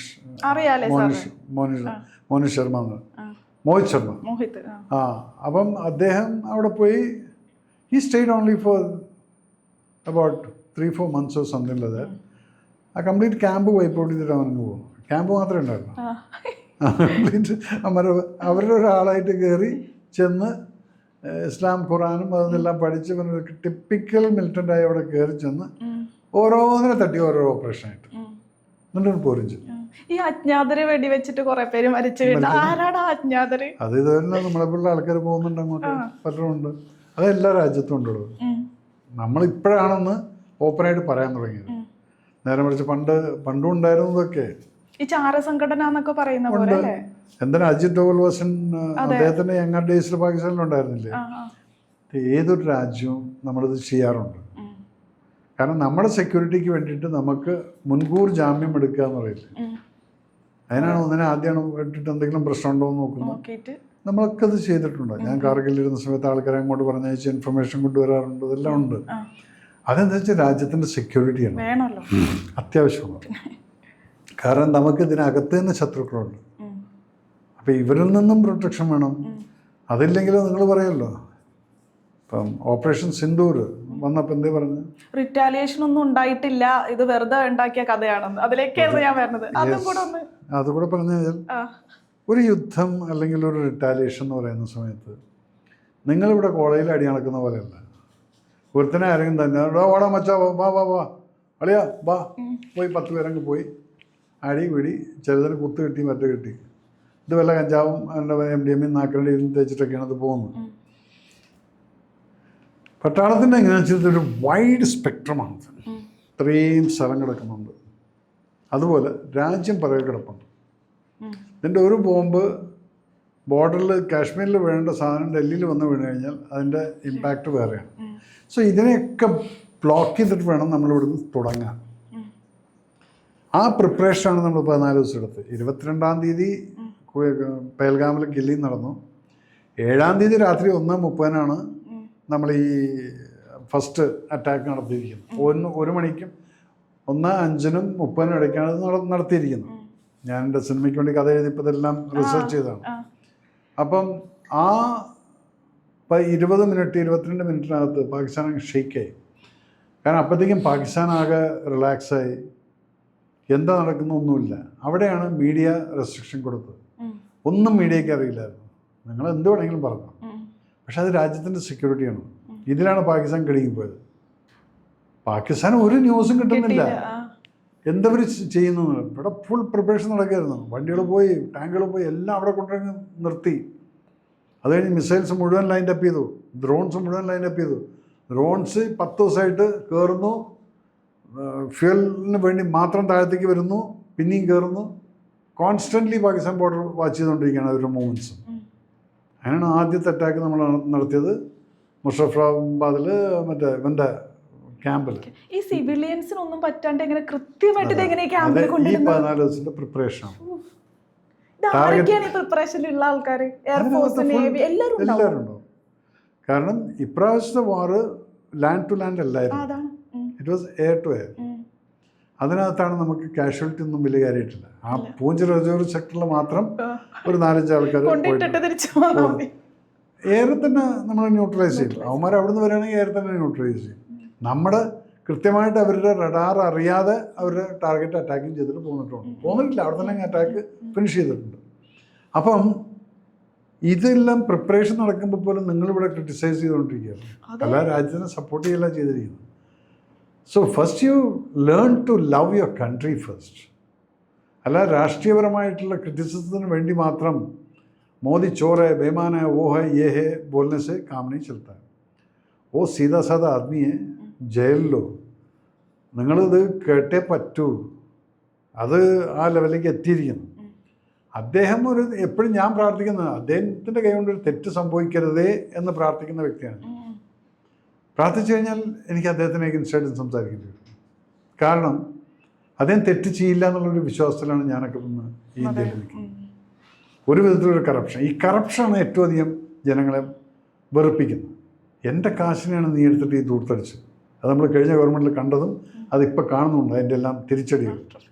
ഇവിടെ ചീമുട്ടയും ഇതൊന്നും എറിയുന്നില്ല. ബംഗാളിലെടുത്തിട്ട് എറിഞ്ഞ് കൊലവിളിക്കല്ലേ ഇപ്പം. കഴിഞ്ഞ എം എൽ എമാരും ഇപ്പോഴത്തെ സർവിങ് എം എൽ എമാരും പുറത്തിറങ്ങാൻ പറ്റുന്നില്ല TMCക്കാർക്ക്. അതെന്താ വെച്ചാൽ ജനങ്ങളെ ഇളകി. ജനങ്ങൾ ഒരു ലെവൽ വരെ സഹിക്കും. പിന്നെ അവർക്ക് മനസ്സിലാവും എൻ്റെ നേതാവ് അയാളുടെ വീട്ടിലെല്ലാം ഉണ്ടാക്കി വെച്ചിട്ടുണ്ട്. ഞാനിപ്പോൾ അയാളുടെ വീട്ടിലേക്ക് അയാളുടെ മകൾക്ക് വേണ്ടിയിട്ട് പോരാടി ഞാൻ ജയിലിൽ കിടക്കുന്നത്. എനിക്ക് വേണ്ടി ആരുമില്ല അവിടെ. ഇത് റിയലൈസ് ചെയ്യുന്നൊരു സമയം വരും. അപ്പോഴാണ് കേരളം നേരെയാവും. നേരെയാവും. കാരണം വെച്ചാൽ ജനങ്ങൾ മനസ്സിലാക്കും താൻ നേതാവൊക്കെ ഓക്കെ. രാഷ്ട്രീയം എന്ന് പറഞ്ഞു കഴിഞ്ഞാൽ നമ്മളെല്ലാം ഒരുമിച്ച് നിന്നുകൊണ്ട് ചെയ്യേണ്ട ഒരു കാര്യം അല്ല. തൻ്റെ വാക്ക് മാത്രം കേട്ടുകൊണ്ട് ഞങ്ങൾ മുന്നോട്ട് പോകാന്ന് പറഞ്ഞാൽ നടക്കില്ല. ജനാധിപത്യം അല്ലാതെ അത് ഏകാധിപത്യമാണ്. ഇവിടെയാണ് ഒരു രാജ്യത്തിൻ്റെ പ്രധാനമന്ത്രി എന്ന് പറയുന്നത് ശ്രദ്ധിക്കുക. പിന്നെ അതേപോലെ തന്നെ ഓപ്പറേഷൻ സിന്ദൂറിൽ എന്തുണ്ടായത്? 3 ദിവസത്തിനകത്ത് സീസ് ഫയർ ആയില്ലേ? 7-ാം തീയതി രാത്രി തുടങ്ങുന്നു 1-30, 8, 9, 10 ഈവനിങ് 5 മണിക്കാണ് സീസ് ഫയർ ഓർഡർ അനൗൺസ് ചെയ്യുന്നത്. അപ്പോൾ നിങ്ങൾ എന്തേ പറഞ്ഞത്?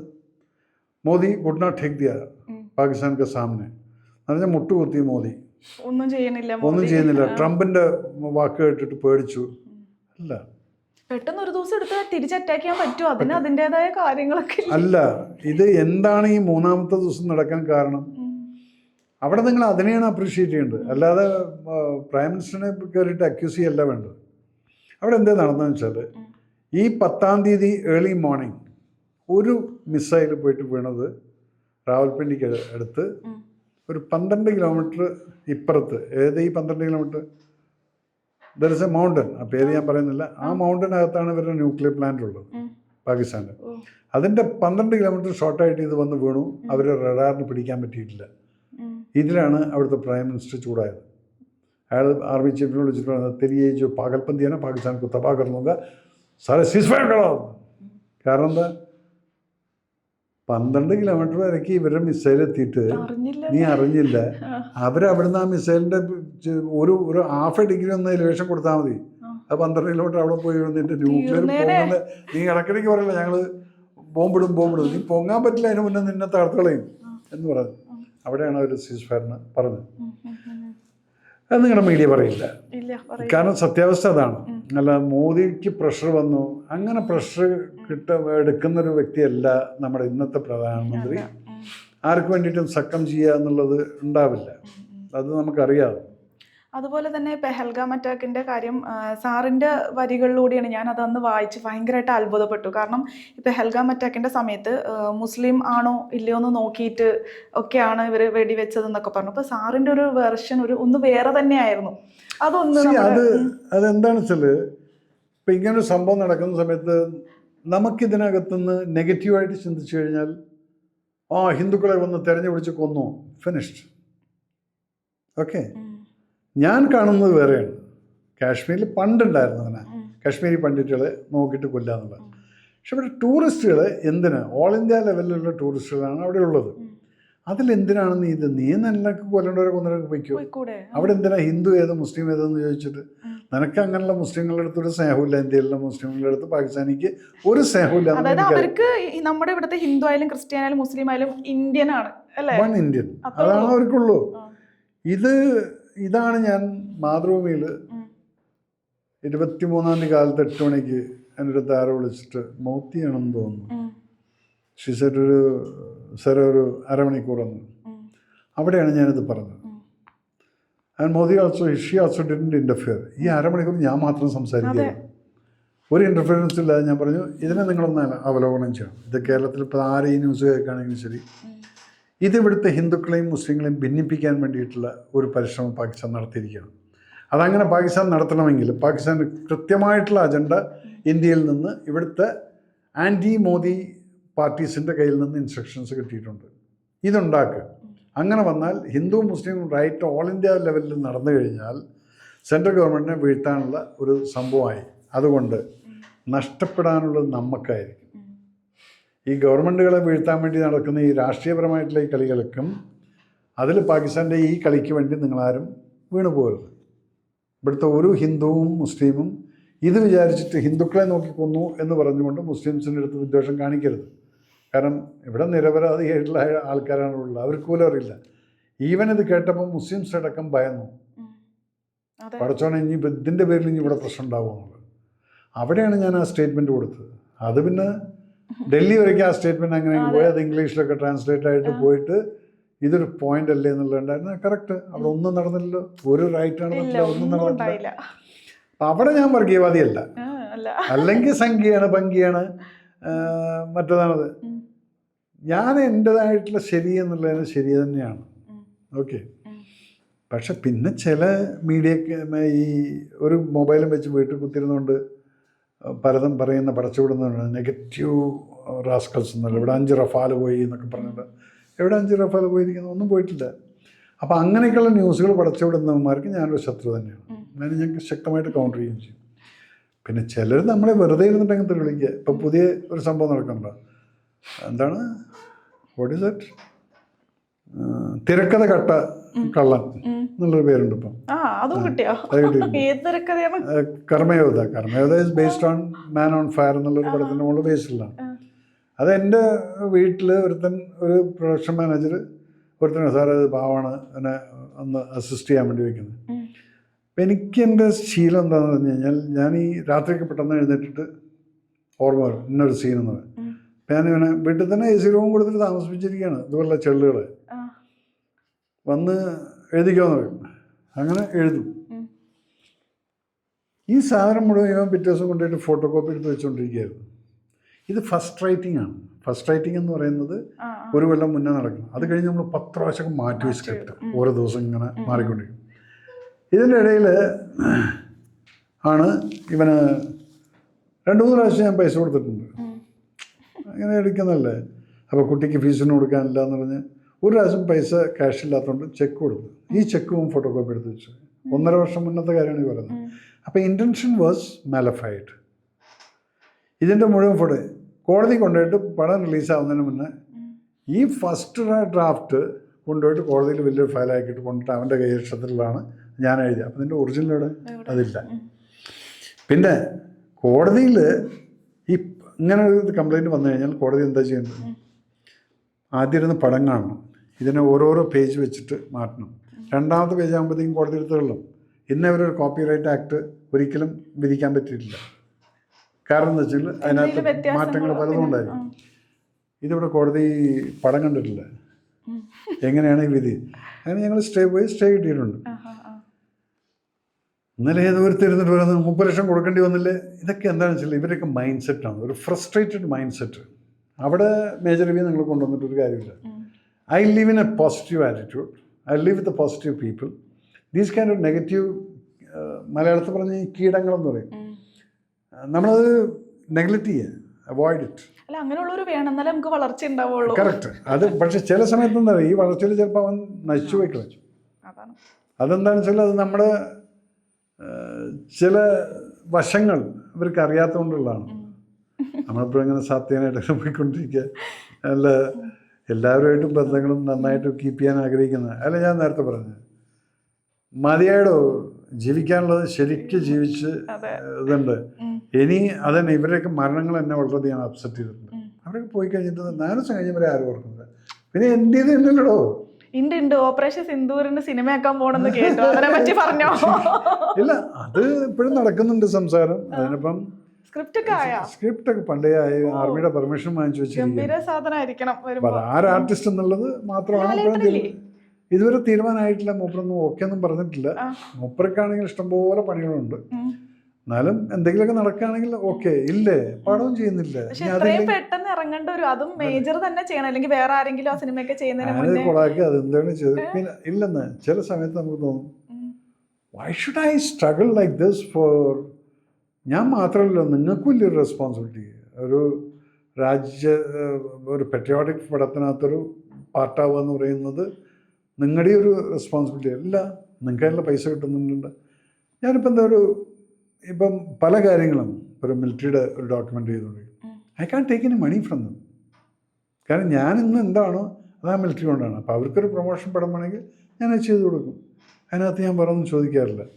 പക്ഷെ അതുകൊണ്ട് ഈ പടത്തിൻ്റെ എന്താവും എന്നുള്ളത് വരും പറയാം. പിന്നെ സിനിമ പോലും വേണോ വേണ്ടേ എന്നുള്ള ചിന്തിക്കുന്നൊരു ലെവലിലാണ് നിൽക്കുന്നത്. ബിക്കോസ് 2006 ഞാൻ തുടങ്ങിയ സമയത്തുള്ള ഒരു സിനിമയല്ല ഇന്ന് കാണുന്നത്. അതിൻ്റെയൊക്കെ ഒരു റിലേഷൻഷിപ്പും കാര്യങ്ങളൊക്കെ ഒരു ഡിഫറെൻറ്റ്, അതിൻ്റെ ഇടയിൽ ഈ ഡ്രഗ്സിൻ്റെ മാഫിയാസ് കയറി കുറച്ചു കാലം അതിൻ്റെ ഒരു ഭയങ്കര ഇതുണ്ടായിരുന്നു. ഇപ്പം രമേശേട്ടൻ വന്നിട്ട് ഒരു ഓപ്പറേഷൻ തൂഫാൻ എങ്ങനെയുണ്ട്? ഇഷ്ടപ്പെട്ടോ? ഇഷ്ടപ്പെട്ട് ഞാൻ അദ്ദേഹത്തിൻ്റെ അടുത്ത് എനിക്കിത് ഒന്നേ പറയാനുള്ളൂ, ഇല്ല രമേശേട്ടാ, നിങ്ങൾ ഫുൾ അടിച്ച് തുടങ്ങിയിട്ടില്ല. ഇതൊക്കെ വെറും ചീളുകളെ പാറ്റകളാണ് അടിക്കുന്നത്. ശരിയായിട്ടുള്ള കാക്രോച്ചുകൾ ഇവിടെ ഇരിപ്പുണ്ട്. അല്ലെന്ന് ഇവിടെ ഇന്ത്യക്കകത്ത് കൊച്ചിക്കകത്ത് ഇരിപ്പുണ്ട്. ഹോട്ടലും കെട്ടി അല്ലെങ്കിൽ ക്ലബ്ബുകൾ നടത്തിയിട്ട് ഇതൊക്കെ നടത്തുന്ന ആൾക്കാരെ പലരും ഇവരൊക്കെ പേര് വിളിച്ച് പറഞ്ഞിട്ട് പോലും ആക്ഷനോട് എത്തിയിട്ടില്ല. അപ്പം I definitely will have A meeting and I give him all the proofs what I got. അപ്പോൾ അതൊക്കെ വരുന്ന സമയത്ത് നമ്മളിവരെ റൂട്ടോടെ കളയണം. ഇവർ ഒരു വിധത്തിലുള്ള മനുഷ്യത്വം ഇല്ലാത്ത വ്യക്തികളാണ്. പിള്ളേരെ അതുപോലെ പെൺകുട്ടികളെ മാലഫൈഡ് ഇൻറ്റൻഷനിലാണ് ഇവർ വിളിക്കുന്ന ക്ലബ്ബുകളിലുള്ള പ്രശ്നങ്ങളും ഇതെല്ലാം കഴിഞ്ഞ് അത് തൂഫാൻ ഇപ്പം പിടിച്ചിരിക്കുന്ന ഈ റോഡ് സൈഡ് വെൻഡേഴ്സാണ്. സാധാരണ ഹോൾസെയിലറെ കിട്ടിയിട്ടില്ല. അപ്പം ഹോൾസെയിലുകാർക്കെതിരെ ആരും പറയാൻ തയ്യാറാവുന്നില്ല. ഒരു പ്രൂഫ് അറ്റ്ലീസ്റ്റ് ഗവൺമെന്റ് കൊടുക്കണ്ടേ? I think he will do it. അല്ലെങ്കിൽ എപ്പോഴെങ്കിലും കാണുമ്പോൾ ഞാൻ ചോദിക്കും. അതുകൊണ്ടായിരിക്കും എൻ്റെ ഒരു ഇതിൽ വെച്ചിട്ട് രമേശേട്ടൻ എന്നെ ഇഷ്ടമാണ്. ഞാൻ അദ്ദേഹം കഴിഞ്ഞ പ്രാവശ്യം ഹോം മിനിസ്റ്റർ ആയിരുന്ന സമയത്താണ് ഞങ്ങൾ ഈ തണ്ടർ ബോൾട്ട് എന്ന് പറഞ്ഞിട്ടുള്ള കമാൻഡോ ഫോഴ്സ് തുടങ്ങിയത്. ഞാനാണ് ട്രെയിനിങ് കൊടുക്കാൻ പോയതും ഇവർക്കെല്ലാം NST ട്രെയിനിങ്. അത് കഴിഞ്ഞ് ഇവിടെ NSTയിലേക്ക് പറഞ്ഞയക്കലും അങ്ങനെ ഫോഴ്സ് ഉണ്ടാക്കിയത്. അത് കഴിഞ്ഞ് 10 വർഷം പിണറായി സർക്കാർ വന്നപ്പോൾ ഇവരൊക്കെ ബോഡി ഗാർഡും ചെടിച്ചട്ടി എടുത്തിട്ട് അടിക്കുന്നു അതിനൊക്കെ ആക്കിയിട്ട് യൂസ് ചെയ്തു. അപ്പോൾ അക്കാഡമിയിൽ ഇപ്പം എന്തൊക്കെയുണ്ട്? അക്കാഡമി ഇപ്പോൾ എൻ്റെ കഴിഞ്ഞ 3 മാസത്തിൻ്റെ റിസൾട്ട് ഇപ്പം എനിക്ക് വന്നിരിക്കുന്നത് ഓൾ കേരളയിൽ വി ഗോട്ട് അബൌട്ട് 240-250 പിള്ളേർ യൂണിഫോം ഇട്ട് പോയി കഴിഞ്ഞിരിക്കുന്നു. അല്ല, അപ്പോൾ എത്രാം ക്ലാസ് അതൊന്ന് പറയാമോ ഡീറ്റെയിൽ ആയിട്ട്? ആർക്കാണ് അവിടെ ജോയിൻ ചെയ്യാൻ പറ്റുക എന്നുള്ളത്? 10ാം ക്ലാസ് കഴിഞ്ഞാൽ ഞാൻ എല്ലാവരും ഇരിക്കും. ഞാൻ ഇന്നലെ ഒരു ക്യാമ്പിൽ പോയപ്പം കൊച്ചൊരു പയ്യൻ നിൽക്കുന്നത്, ഹൈറ്റൊന്നുമില്ല, എല്ലാവരും കട്ടൊക്കെ നിൽക്കുന്നത്. ഞാൻ പറഞ്ഞു, നീ എന്തിനാ, നീ എത്രാം ക്ലാസ്സിലാണെന്ന് ചോദിച്ചു. ഞാൻ 8ൽ. അപ്പോൾ യൂണിഫോം ഇട്ടിട്ടാണ്. അപ്പോൾ അവൻ്റെ അച്ഛൻ ഫീസും കൊടുത്തിട്ട് കയറ്റിയിരിക്കുകയാണ് അവിടെ. അവർ എന്തിനാണ്? ഇല്ല, ഞാൻ ഇപ്പം തന്നെ ടഫാവാൻ പോവാണ്. അപ്പോൾ അവർ ഇൻട്രസ്റ്റ് ആ കുട്ടിക്കുണ്ട്. അപ്പം അങ്ങനെയുള്ളവർ ഞങ്ങൾ ബേസിക്കലി 10ാം ക്ലാസ് കഴിഞ്ഞാൽ എടുക്കുന്നതാണ്. 10ൽ പഠിക്കൊന്നും വേണ്ട. നമ്മൾ അവരുടെ പഠിപ്പിൻ്റെ കൂടുതൽ നമ്മൾ ഈ ട്രെയിനിങ് രാത്രി ഓൺലൈൻ ക്ലാസ് ഒരു 1 hour കൊടുക്കും, റിട്ടേൺ ടെസ്റ്റ് ഉള്ളത്. ബാക്കിയുള്ളത് ഫിസിക്കൽ ടെസ്റ്റ് എന്ന് പറയുന്നത് ഫ്രീ ആയിട്ടിരിക്കുന്നവർക്ക് എന്നും പോവാം. അല്ലാത്തവർക്ക് നമ്മൾ വെള്ളി ശനി ഞായർ ഇത് കാലത്ത് 5 മണി 6 മണിക്ക് ട്രെയിനിങ്ങിന് കൊണ്ടുപോയി 2 മണിക്കൂർ ഇരട്ടി ഫിസിക്കലി ഫിറ്റാക്കും. അപ്പം പിള്ളേർ ചേർന്ന് കഴിയുമ്പോഴത്തേക്കും പിന്നീട് അവർ മാറും. പിന്നെ ഞാനൊക്കെ പോകുന്ന സമയത്ത് ഈവൻ മുടി വെട്ടാതെ ഏതെങ്കിലും വന്നു കഴിഞ്ഞാൽ അവന്മാരെല്ലാം ഒളിച്ചുകൊണ്ട് നടക്കും. കാരണം അവർക്കറിയാം സാറ് പിടിച്ചാൽ പണി കിട്ടുമെന്ന്. അപ്പോൾ അവരൊക്കെ കണ്ടു കഴിഞ്ഞാൽ തന്നെ നല്ല അവർ ആ പ്രിപ്പയർഡ് ആയിക്കൊണ്ടിരിക്കുകയാണ് അങ്ങോട്ട് പോകാനുള്ളത്. അല്ലല്ല, +2 കഴിഞ്ഞാൽ NDAയുടെ എക്സാമിനേഷൻ എഴുതാനും ഞങ്ങൾ ട്രെയിനിങ് കൊടുക്കുന്നുണ്ട്. കാരണം എന്ന് വെച്ചാൽ സിലബസ് അവർക്ക് 12ാം ക്ലാസ് സിലബസാണ്. പിന്നെ നെറ്റൊന്നും കിട്ടും. പിന്നീട് അവർക്ക് ഇൻ്റർവ്യൂ ആണ് വേണ്ടത്. ഓഫീസറായിട്ട് പോകുന്ന സമയത്ത് ഇൻ്റർവ്യൂ. അതിന് എൻ്റെ ഒരു ഫ്രണ്ട് ചണ്ഡീഗഡിൽ നടത്തുന്നുണ്ട്. ഞാൻ അങ്ങോട്ട് കയറ്റിവിടും. കാരണം അവർക്കും അവിടെയും ഞാൻ കൺസെഷൻ കൊടുക്കാൻ പറയും. നമ്മുടെ പിള്ളേരാണ്, നീ നിൻ്റെ ഫുൾ ഫീസൊന്നും എടുക്കാൻ പറ്റില്ല, 50% കൺസെഷൻ എന്നൊക്കെ പറഞ്ഞ്. പിന്നെ ചില പിള്ളേരെ നമ്മൾ തന്നെ സ്പോൺസർ ചെയ്യും. പാവപ്പെട്ട പിള്ളേരാണ്, അവർക്ക് ഇതൊന്നും അറിയില്ല. ഇപ്പോൾ കാഞ്ഞിരപ്പള്ളിയിൽ ഒരു പയ്യൻ ഇതുപോലെ വന്ന് കണ്ടപ്പോൾ ഞങ്ങൾ എക്സാമിനേഷൻ എഴുതാൻ പറഞ്ഞു. അവൻ NDA എഴുതി, അവൻ പാസ്സായി. അവൻ എയർഫോഴ്സിൽ ഓഫീസറായിട്ട് ട്രെയിൻ ചെയ്തുകൊണ്ടിരിക്കുകയാണ്.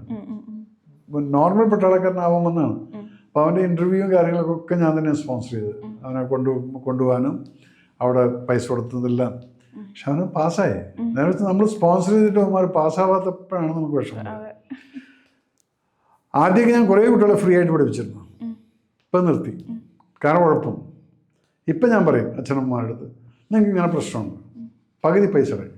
എവിടെയാണ് ഈ സ്കൂൾ? എവിടെയാണ്? എല്ലായിടത്തും ട്രിവാൻഡ്രം തൊട്ടിട്ട് എല്ലാ ജില്ലയിലും ഉണ്ട്. മഞ്ചേശ്വരം വരയ്ക്കുണ്ട്. നിങ്ങൾക്ക് ഇവിടെ തൃപ്പൂണിത്തുറയുണ്ട്. ഉണ്ട്. ആ, അങ്കമാലി, അതുപോലെ തന്നെ കൊച്ചിയിൽ, അതുപോലെ ഇവിടെ ഈ ഏരിയ നോക്കിക്കഴിഞ്ഞാൽ മൂവാറ്റുപുഴ, തൊടുപുഴ, അങ്ങോട്ട് പാലാ, കോട്ടയം, എല്ലാ സ്ഥലത്തും ഉണ്ട്. അപ്പം ഇവരോട് ഞാൻ പറയും, നിങ്ങൾ പകുതി പൈസ അടയ്ക്കണം, അല്ലെങ്കിൽ നിങ്ങളുടെ പിള്ളേർക്ക് തോന്നുന്നത് ഫ്രീ ആണ്. കുഴപ്പം നിങ്ങൾ പാസ്സായിട്ട് വന്നിട്ട് പോവാണോ, ഈ പൈസ ഞാൻ തിരിച്ചു തരുന്നു. അങ്ങനെ 2-3 പിള്ളേർക്ക് ഞാൻ തിരിച്ചു കൊടുത്തു. കാരണം അവർ കഴിവില്ലാത്തവരായിരുന്നു. ആഗ്രഹം, ഒരു അംബീഷനൊക്കെ വരുന്നുണ്ട്. ഒരു കുട്ടി എക്സാമ്പിളുണ്ട്. ഒരു കുട്ടി വന്നു. അപ്പോൾ ഞങ്ങൾ ഈ കുട്ടി പോകുന്ന സമയത്ത് ഞങ്ങൾ ക്യാഷ് അവാർഡ് കൊടുക്കും. സെലക്റ്റായിട്ട് പോകുമ്പോൾ ഞാൻ എൻ്റെ വക ഒരു ക്യാഷ് അവാർഡുണ്ട്. അതവന് ഷൂസും പാൻറ്റും ഷർട്ടും ഇതൊക്കെ വാങ്ങിക്കാനും വണ്ടി ചിലവിനായിട്ട് ഇതിന് വിളിക്കും. അങ്ങനെ വിളിച്ചപ്പം 10-20 പിള്ളേർ ഉള്ളതിൽ ഒരു കുട്ടിയുടെ ഡ്രസ്സ് പുതിയതല്ല. വൈറ്റ് ഷർട്ടും പാൻറ്റും പുതിയതല്ല. അപ്പം ഈ പിള്ളേരെ വിളിക്കാൻ ഞാൻ പറയും, അമ്മയും അച്ഛനെ ആരാച്ച കൊണ്ടുവന്നത്. അങ്ങനെ അവരുടെ മുമ്പിൽ അവരുടെ കൂട്ടത്തിലാണ് ഇത് കൊടുക്കുന്നത്. ഈ കുട്ടി വന്നത് കുറച്ചൊരു മുഷിഞ്ഞ ഡ്രസ്സ് ഇട്ടിട്ട് വന്ന് നിന്നിട്ട് ഞാൻ ചോദിച്ചു, അമ്മയച്ഛനോട്ട് അമ്മ വിട്ടറാന്ന് വെച്ചു. അമ്മയില്ല സാർ. അപ്പോൾ അച്ഛനാണ്. അല്ല സാർ, ചെറിയച്ഛനാണ്. അപ്പം അച്ഛനും ഇല്ല. ഇവരെന്നോട് പറഞ്ഞിട്ടില്ല ഇത് ഫീസ് ഇളവ് തരണമെന്നോ ഒന്നും പറഞ്ഞിട്ടില്ല. അപ്പോൾ എൻ്റെ ഡ്രസ്സ് കണ്ടപ്പോൾ തന്നെ എനിക്ക് മനസ്സിലായി അത്രയും കഷ്ടപ്പെട്ടതാണ്. ആ സ്റ്റേജിൽ വെച്ച് ഞാൻ ഫുൾ പൈസ ഞാൻ തിരിച്ചു കൊടുത്ത കുട്ടി. എന്നിട്ട് പറഞ്ഞു, മോനെ നീ ഇത് ആദ്യം പറയണ്ടല്ലായിരുന്നു. അവർക്കൊരു മടിയായിരുന്നു. പക്ഷെ നമ്മൾ അറിഞ്ഞത് കൊണ്ട് എനിക്കത് തിരിച്ചു കൊടുക്കാൻ സാധിച്ചു. പക്ഷെ ആ കുട്ടി സെലക്റ്റായി പോയില്ലേ. ഇനിയിപ്പോൾ അവൻ്റെ ചെറിയച്ഛനാണ് അവനെ വളർത്തിയിരിക്കുന്നത്. അവൻ്റെ ചെറിയച്ഛനാ 4 വർഷം കൊണ്ട് ഈ പയ്യനൊരു പട്ടാളക്കാരനായി വന്നു. ചിലപ്പോൾ അവൻ കണ്ടിന്യൂസ് ആയിട്ട് പോകുമായിരിക്കും. ഇവിടെ നമ്മൾ സ്ഥാപനം നടത്തുമ്പോൾ എനിക്കിതിനകത്ത് വലിയ പൈസയൊന്നുമില്ല. നമ്മൾ ഈ പേരും കൊടുത്തിട്ട് അത് വെച്ചിട്ട് കളിക്കുന്നു, ചിലവും ഇതെല്ലാം അങ്ങനെ തന്നെ ഉണ്ട്. ബട്ട് ഇഫ് ഒരു കുട്ടിയെങ്കിൽ ഒരു കുട്ടീനെ നമുക്ക് ആ വീട്ടിലേക്കൊരു ഉപകാരമാവുന്ന രീതിയിൽ പറഞ്ഞാൽ അതിൻ്റെ ഇടയിൽ കുത്തിത്തിരിപ്പുണ്ട്. അതുകൊണ്ട് പിള്ളേർ ഇവരുടെ പ്രായം അങ്ങനെയല്ലേ. ഈ വരുന്നത് വന്നിട്ട് ഒക്കെ ഈ 16-17 വയസ്സ്. ഇവരൊക്കെ അപ്പോഴത്തേക്കും അപ്പം സ്റ്റുഡൻസിൻ്റെ അടുത്ത് ഞാൻ പറയും, ഇവിടെ വല്ല പ്രേമം വല്ലതും കണ്ടാൽ മിക്സ്ഡ് അല്ലേ. വല്ല. പക്ഷെ നിങ്ങൾ കുട്ടികളെ, നിങ്ങളുടെ പെൺപിള്ളേരെ പ്രൊട്ടക്റ്റ് ചെയ്യണം. ലൈക്ക് ബ്രദർലി ഫീലിംഗിലായിരിക്കണം. അത് അവൾക്ക് ഫീൽ ചെയ്യരുത്. നിങ്ങൾ പ്രൊട്ടക്റ്റ് ചെയ്യുന്നത്. അപ്പോൾ അവൾക്ക് ആ കോൺഫിഡൻസ് കൊടുക്കണം. അതൊക്കെ പറഞ്ഞിട്ടൊക്കെയാണ് ഞാൻ പഠിപ്പിക്കുന്നത്. അതിൻ്റെ ഇടയിൽ ചിലപ്പോൾ നമുക്ക് ചില കേസുകൾ ചിലത് വരുമ്പോൾ നമ്മൾ വാണിംഗ് ചിലത് നമ്മൾ വാണിംഗ് കൊടുത്താൽ അതിന് നിൽക്കും. ചില പെൺകുട്ടികൾ നിൽക്കില്ല. അപ്പോൾ ഞങ്ങൾ അച്ഛനെയും വിളിച്ചിട്ട് പൊയ്ക്കോളുന്നു. എന്തിനും നമ്മൾ തലവേദന എടുക്കുന്നുണ്ട്. പക്ഷെ ചില കുട്ടികളൊക്കെ നമ്മൾ ഫുൾ കോൺഫിഡൻസ് കൊടുക്കും. നമ്മൾ തിരിച്ച് അടിക്കാനടക്കം ഞാൻ പറയുന്നത്, അങ്ങനെ ഒരു സംഭവം വരികയാണെങ്കിൽ അടിച്ചിട്ട് എൻ്റെ അടുത്തേക്ക് ഇങ്ങോട്ട് വാങ്ങും. അങ്ങനെ നിന്നെ ആരെങ്കിലും ശല്യം ചെയ്താൽ കഴിഞ്ഞ് പോകാം, പിന്നെ നിന്നെ ഒരു തൊഴിലാന്ന്. അപ്പോൾ കുട്ടികളെ നമ്മൾ വളർത്തുന്നത് ആ പെൺകുട്ടികളെ especially I'm giving that confidence to them. പെൺകുട്ടികൾക്ക് അത്യാവശ്യം വേണ്ടതാണ് ഇന്നത്തെ കാലത്ത്. അത്യാവശ്യമാണ്. കാരണം എന്ന് വെച്ചാൽ അതിനകത്താണ് നമ്മൾ കാണുന്നത്. ഈ 200 പിള്ളേരുണ്ടെങ്കിൽ അതിൽ ഒരു കുട്ടി മതി ഒന്ന് തിരിഞ്ഞങ്ങ് പോകും. അത് ആ കുട്ടിയുടെ മെറ്റബോളിസം അങ്ങനെയായിരിക്കും. നമുക്കതൊന്നും പറയാനില്ല. അപ്പം അത് ഞങ്ങൾ ഒഴിവാക്കി വിടാന്നുള്ളത്. പക്ഷെ നമ്മളെപ്പോഴും ഒരു കണ്ണ് വേണം. അതുകൊണ്ടാണ് ഞാൻ ഇവരോട് പറയും, യൂണിഫോം ഇട്ടിട്ടാണ് നിങ്ങൾ ക്ലാസ് വരാൻ പാടുള്ളൂ, തിരിച്ചു പോകും. അപ്പോൾ എപ്പോഴെങ്കിലും ഈ മേജർ ലീഗ്സ് അക്കാദമിയുള്ള പേര് കാണും. എന്തെങ്കിലും പ്രശ്നം ഉണ്ടായാലും അറിയാം. എൻ്റെ അടുത്ത് ഒരു സ്ഥലത്ത് സാറിൻ്റെ ഒരു പയ്യനും മറ്റേത് ഇന്നാണ് മോട്ടോർ ബൈക്കിൻ്റെ നമ്പർ കേട്ടോ, 2 പേരും. അപ്പോൾ ഞാൻ വിചാരിച്ചു ആങ്ങളെയും മേങ്ങളുമായിരിക്കും. പിന്നെ ഞാൻ പോയപ്പോൾ ഞാൻ ചോദിച്ചു, ഈ ബൈക്കിൻ്റെ നമ്പർ ആരുടെയാണെന്ന് ചോദിച്ചു. അപ്പോൾ കൈവയ്ക്ക്, നീ ഒറ്റയ്ക്കാണ് അവിടെ പഠിക്കുന്നത്? അതെ സാറേ. ആ, വേറെ ആരും ഇല്ല? ഇല്ല. അപ്പോൾ ഏതായിരുന്നു എൻ്റെ ദിവസത്തിൻ്റെ പുറകിലൊരു പെണ്ണ്, അതും ഇവിടെ അക്കാഡമി പഠിക്കുന്നതാണ്. അപ്പം മിണ്ടുന്നില്ല. ചെറുത് കഴിഞ്ഞ് വന്ന് 2 കൊണ്ടുവന്നു. ഇനി മേലിൽ 2 കൂടെ നിങ്ങൾ വീട്ടിൽ പോകുകയാണെങ്കിൽ ഇറ്റ്സ് ഫൈൻ. നിങ്ങളെ അങ്ങനെ കാണാൻ പറ്റാത്തൊരു സ്ഥലത്ത് നിങ്ങളെ കണ്ടു കഴിഞ്ഞാൽ 2 കൂടെ നിൽക്കില്ല കേട്ടോ, ഞാൻ വീട്ടിലറിയിക്കുന്നു. അതിനുശേഷം പിന്നെ പ്രശ്നം ഉണ്ടായിട്ടില്ല. സ്ട്രിക്റ്റിൻ്റെ ഇല്ല, അവർക്ക് മനസ്സിലായി. അവർ പറഞ്ഞു, ഞാൻ പറയും മോനെ ഇതിൽ ഒന്ന് എൻ്റെ പേര്, മേജർ രവിയുടെ അക്കാഡമിയിലത്തെ പിള്ളേർ ചുറ്റിക്കറങ്ങി നടക്കുന്നു. നിങ്ങൾക്കൊരു ഡിസിപ്ലിൻ വേണം. എന്നോട് വല്ല സ്നേഹം ഉണ്ടെങ്കിൽ അത് കാണിക്കും.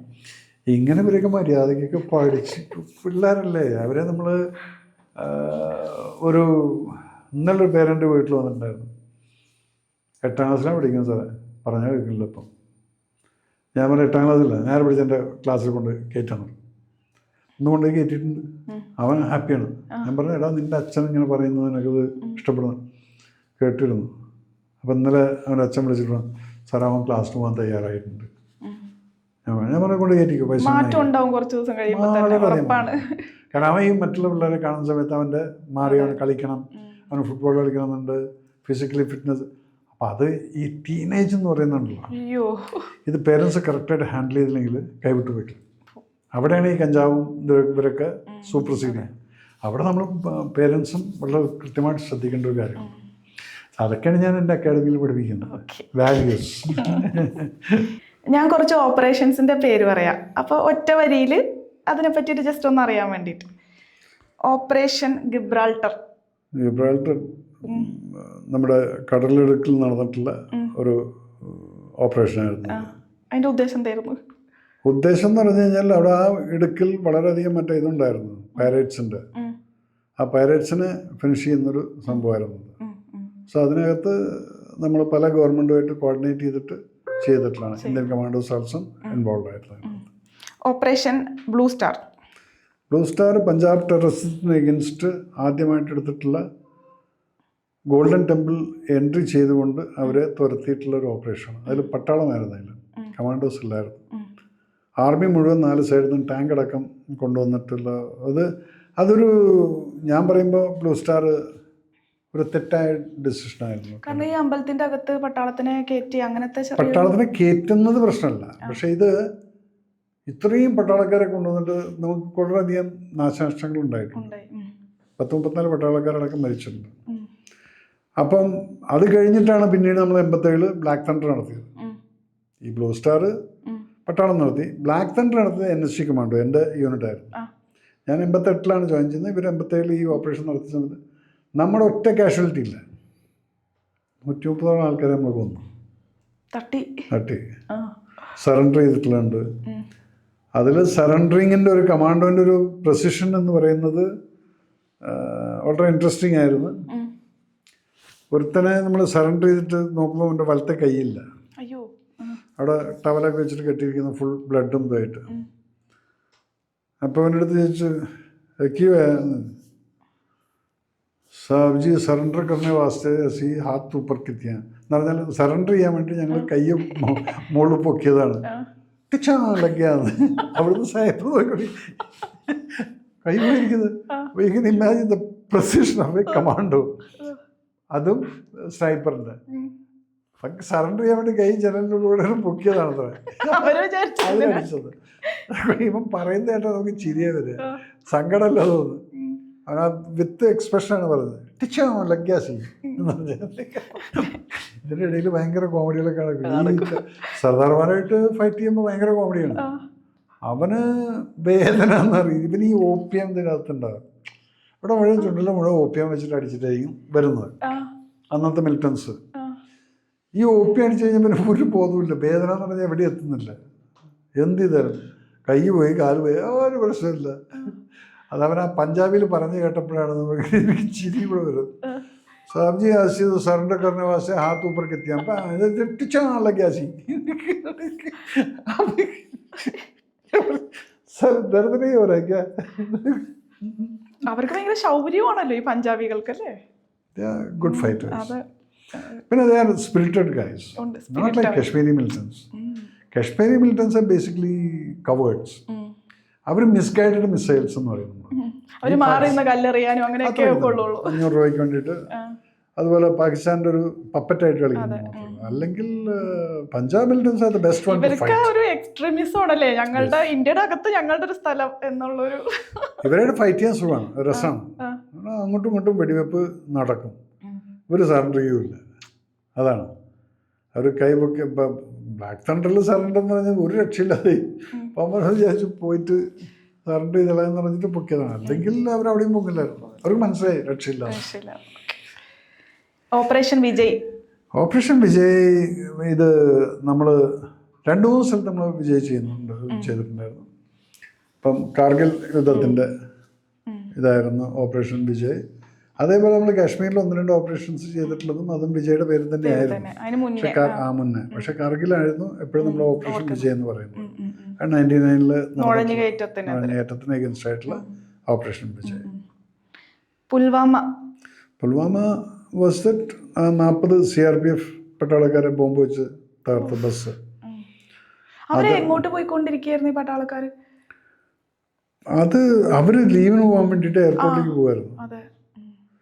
അപ്പൊ ആ സമയത്താണ് ഇവന്മാർ കോൺവോയിനെ അറ്റാക്ക് ചെയ്തത്. അപ്പൊ അതുകൊണ്ട് പറയാല്ലേ, വേറൊരു വാക്ക് കിട്ടണില്ല. തിണ്ടിത്തരമല്ല, അതൊക്കെ ഫാനറ്റിസം ടു ദ കോർ എന്നുള്ളതാണ്. നിസ്സഹായരായി നിരപരാധികളായിട്ടുള്ള ആളുകളെ പട്ടാളക്കാരെ കൊല്ലുക എന്ന് പറയുന്നത് ദാറ്റ് ഈസ് ഫാനറ്റിസം. രാജ്യത്തിൽ എങ്ങനെയെങ്കിലും അൺട്രസ്റ്റ് ഉണ്ടാക്കുക എന്നുള്ളതാണ്. അപ്പം അതിനെ നമ്മൾ റിറ്റാലിയേറ്റ് ചെയ്തപ്പോൾ പോലും ഇവിടെ വോട്ട് കിട്ടാൻ വേണ്ടിയിട്ട് മോദി പ്ലാൻ ബട്ട് നോൺസെൻസ്. നിങ്ങളൊക്കെ എന്ത് മൈൻഡ് സെറ്റാണ് നിങ്ങൾക്ക്? രാഷ്ട്രീയം എന്ന് പറയുന്നത് ഇത്രയും ഡേർട്ടിയാണോ? 40 പട്ടാളക്കാരെ കൊന്നിട്ട് ഒരു പ്രൈം മിനിസ്റ്ററിന് ഇത് വേണം എന്ന് പറഞ്ഞിട്ട്. സോ നിങ്ങൾക്ക് ഏത് ലെവലിലും പോവാം. അതുകൊണ്ട് എനിക്ക് ഇന്ത്യൻ സിറ്റിസൻ്റെ അടുത്ത് പറയാനുള്ളതാണ്, നിങ്ങൾ ഈ ഐവാഷിൽ കുടുങ്ങരുത്. നിങ്ങൾ തന്നെത്താൻ ചിന്തിക്കേണ്ട സമയമായിരിക്കുന്നു. നിങ്ങൾ ഇനിയെങ്കിലും ഈ രാഷ്ട്രീയ കൊടികളുടെ പിറകിൽ പോവാതെ നിങ്ങൾക്ക് വേണ്ടിയിട്ട് ഒരു നേതാവ് നിൽക്കുന്നുണ്ടെങ്കിൽ ആ നേതാവിനെ നോക്കിയിട്ട് അയാളുടെ കഴിവെന്തെന്ന് നോക്കിയിട്ട് വേണം വോട്ട് കൊടുത്തിട്ട് ജയിക്കാൻ. ഞാനിപ്പോൾ ഏതിൽ നിന്ന് കഴിഞ്ഞാലും ഞാനെന്ന വ്യക്തിയെ നിങ്ങൾ ആദ്യം പരിശോധിക്കും. അല്ലാതെ ഇതിനെക്കൂടെ ഒരു ഉപകാരമില്ല ഈ 5 കൊല്ലം അത് പോയിരുന്നു. അത് MLA ആണെന്നും പറയുമ്പോൾ എന്നിട്ട് അവിടെ പോയിരുന്നേക്കാം. നമ്മൾ കാണുകൂടല്ലേ ഈ 5 വർഷം. നാട്ടിനും ഉപകാരമില്ല. പക്ഷെ പിന്നെയും കൊടുക്കും വോട്ട്. എന്താ കൊടി? അത് നമ്മുടെ റഹീം, എൻ്റെ ഫ്രണ്ടാണ് റഹീം. കൊടിയാണ് മക്കളെല്ലാം കൊടിയാണെന്നും പറഞ്ഞിട്ടുള്ളപ്പം ഞാൻ റഹീമിനെ വിളിച്ച് ചോദിക്കുന്നത്, എന്തെന്നാടത്, ഇങ്ങനെയൊക്കെയാണ് സ്പിരിറ്റ് കയറ്റുന്നത്.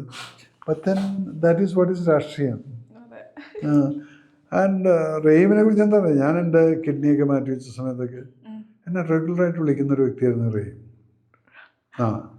അപ്പോൾ എന്നെ അങ്ങനെ എല്ലാവരും ഈ പാർട്ടിക്കാർക്ക് അങ്ങനെ ഒരു വിദ്വേഷമൊന്നുമില്ല. ഇപ്പോൾ ഈ ഇലക്ഷൻ ക്യാമ്പയിൻ ഒറ്റപ്പാലത്ത് നടന്നു, 20 ദിവസം നടന്നു. ഒരു മനുഷ്യനെക്കുറിച്ച് ഞാൻ പറഞ്ഞിട്ടില്ല. കമ്മ്യൂണിസ്റ്റുകാരനെ കുറിച്ച് പറഞ്ഞിട്ടില്ല.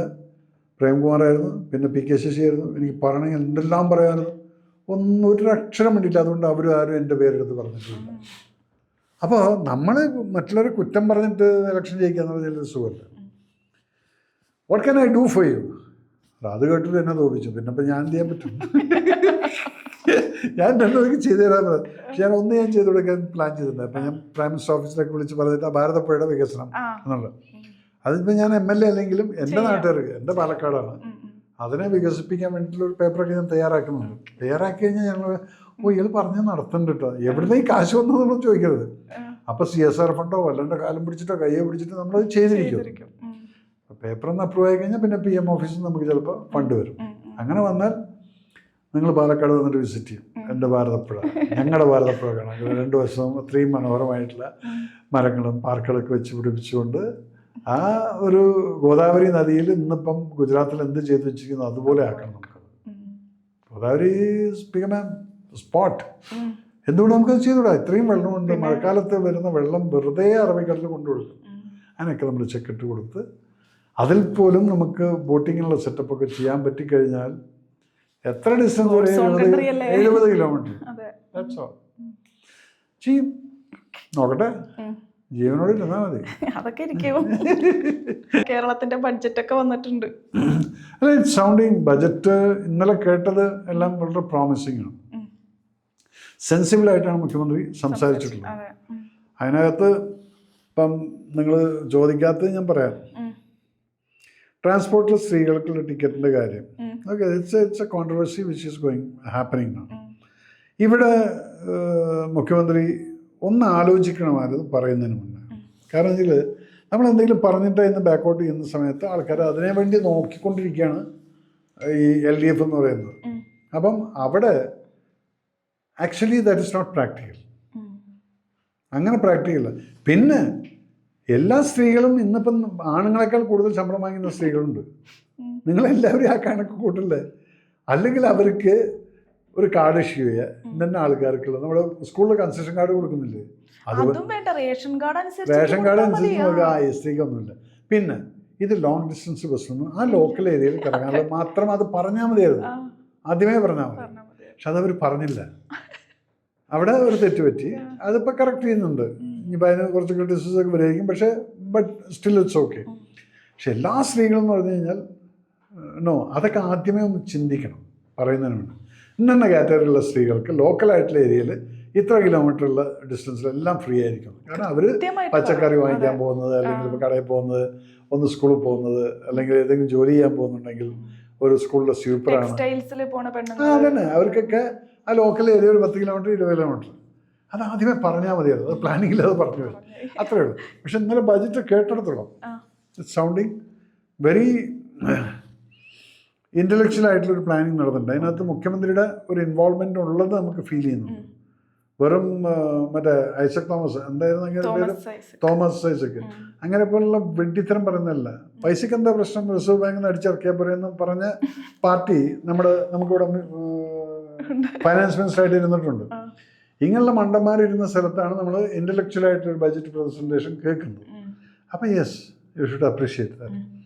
ഇനിയിപ്പോൾ അതിൻ്റെ പേരിൽ എഗെയിൻ വി.ഡി. സതീശനെ പ്രശംസിച്ചു എന്നും പറഞ്ഞിട്ട് ഞാൻ കൂടുതൽ കമൻ്റ് ഇടാൻ നിൽക്കേണ്ട. ഞാൻ ഒരിക്കലും ഒരു പാർട്ടി മാറില്ല. പാർട്ടിയോട് എനിക്ക് വെറുപ്പ് തോന്നിക്കഴിഞ്ഞാൽ ഞാൻ ഒന്നും ചെയ്യാതെ ഞാൻ വീട്ടിലോടെ ഇരിക്കും. വേറൊരു പാർട്ടി പോയിട്ട് എനിക്കൊരു സ്ഥാനം താ എന്ന് ഞാൻ പറയില്ല. അതിപ്പോഴും നിങ്ങൾ മുന്നറിയിച്ചിട്ട് പറയുന്നു, അന്നും നിങ്ങൾ ചോദിച്ചു അത്. കാരണം I will not be able to digest ആ ആശയങ്ങളിലോട്ട് ചിലപ്പോൾ എനിക്ക് ചേരാൻ പറ്റിയെന്ന് വരില്ലായിരിക്കും. പക്ഷെ നേരെ മറിച്ച് ഒരു വ്യക്തി, അങ്ങനെ ഒരു വ്യക്തി വരികയാണ്. അപ്പോൾ എനിക്ക് അങ്ങനെ കോൺഗ്രസ്സിൽ കേരളത്തിലുണ്ട്. കേരളത്തിൽ ചില ലീഡേഴ്സിന് എനിക്ക് ഇഷ്ടമാണ്. ഇപ്പോൾ സുധാരേട്ടൻ എൻ്റെ നല്ല ഫ്രണ്ടാണ്, സുധീരേട്ടൻ എൻ്റെ ഫ്രണ്ടാണ്, മുല്ലപ്പള്ളി എൻ്റെ ഫ്രണ്ടാണ്, ഇവരൊക്കെ എൻ്റെ ഫ്രണ്ടാണ്. മറ്റേ ഇത് ഹോം മിനിസ്റ്റർക്ക് തന്നെ ശരിക്കും പറഞ്ഞാൽ കാണുന്ന സമയത്തിൽ ആ സ്നേഹം കാണിക്കുന്ന സമയത്ത് തന്നെ അറിയാം മൂപ്പർക്ക് എന്നെ ഇഷ്ടമാണെന്നുള്ളത്. So there are lot of Congress people who likes me.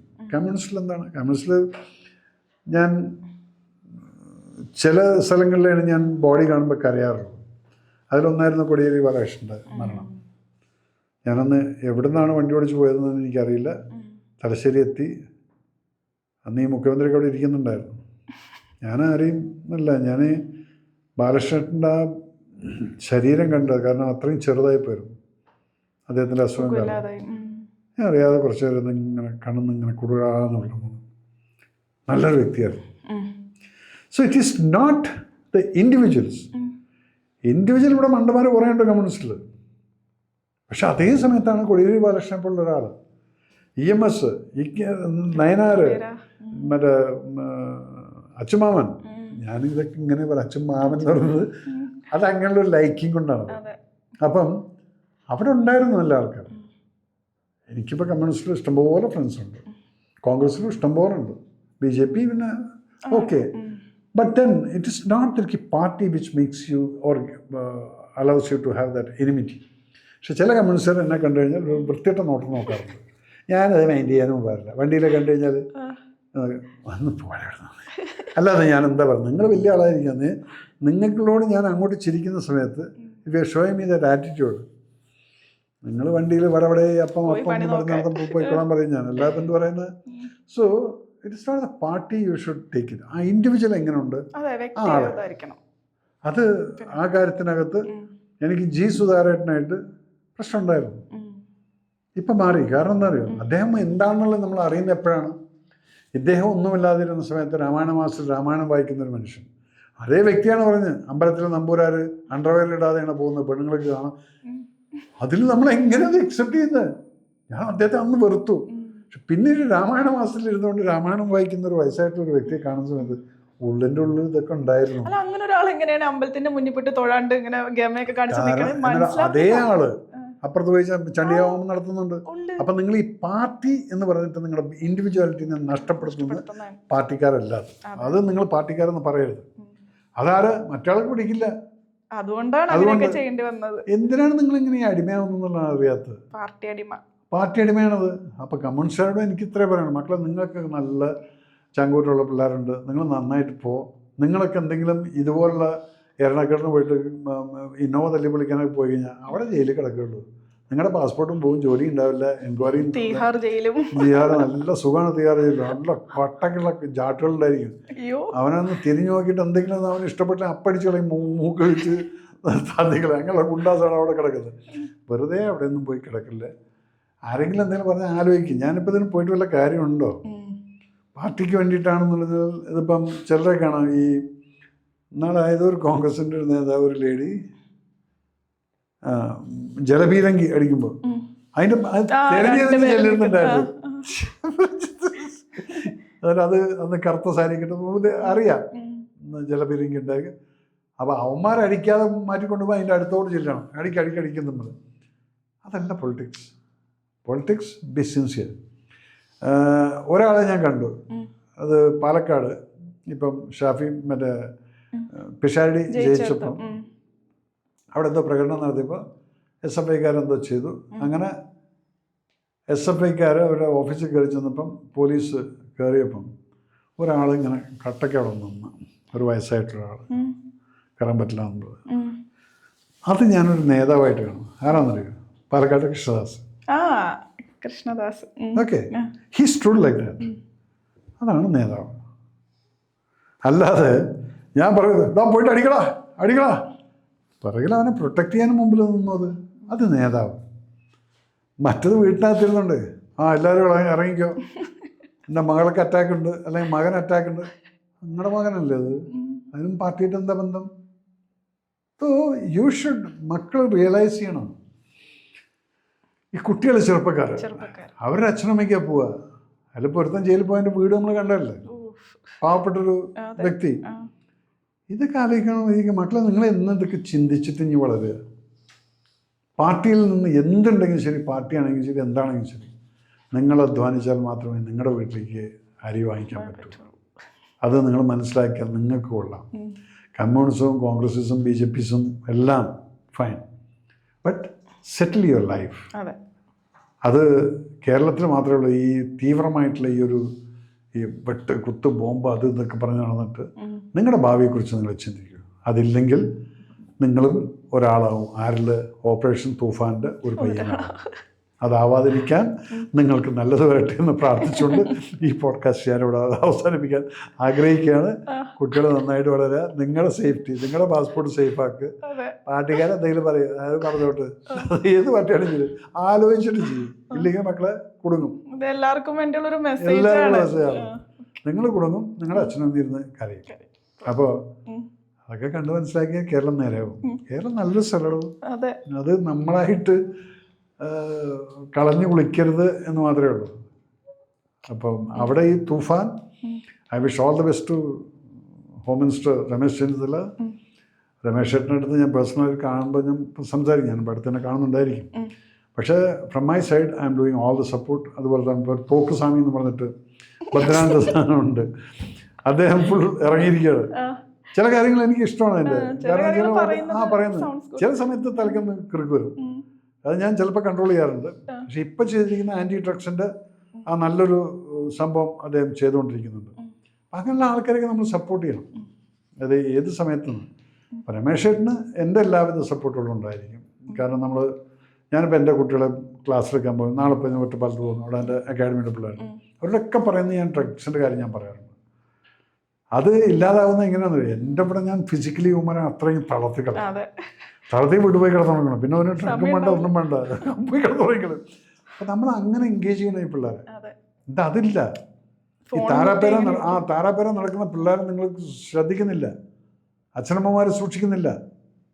അപ്പം എന്ത് പറ്റുന്നു? അവർ ഒന്ന് നക്കി, കുഴപ്പമില്ല, അടുത്തത് നക്കി, കുഴപ്പമില്ല, പിന്നെ അവൻ പുലിയ വേണം. അപ്പോഴത്തേക്കും അവൻ്റെ ബ്രെയിൻ എല്ല് ദ്രുമിക്കാൻ തുടങ്ങിയിരിക്കുന്നത്, അവൻ അറിയുന്നില്ല. ഈ മൂന്നാമത്തെ നക്കൽ കഴിയുമ്പോഴത്തേക്കും അവൻ്റെ ശരീരം പോയി അവൻ്റെ കയ്യിൽ നിന്ന്. ഇതറിയുന്നില്ല. പിന്നെ എവിടെയെങ്കിലും മരിച്ചു കിടക്കുന്നുണ്ടായിരിക്കും. ഞാനൊരു പെൺകുട്ടിയുടെ ഡ്രഗ് അഡിക്റ്റ് ആയിട്ടൊരു കുട്ടിയുടെ കൈ ഷെയ്ക്ക് ഹാൻഡ് ചെയ്തിട്ട് ഞാൻ കൈ പെട്ടെന്ന് ഇങ്ങോട്ട് വലിച്ചു.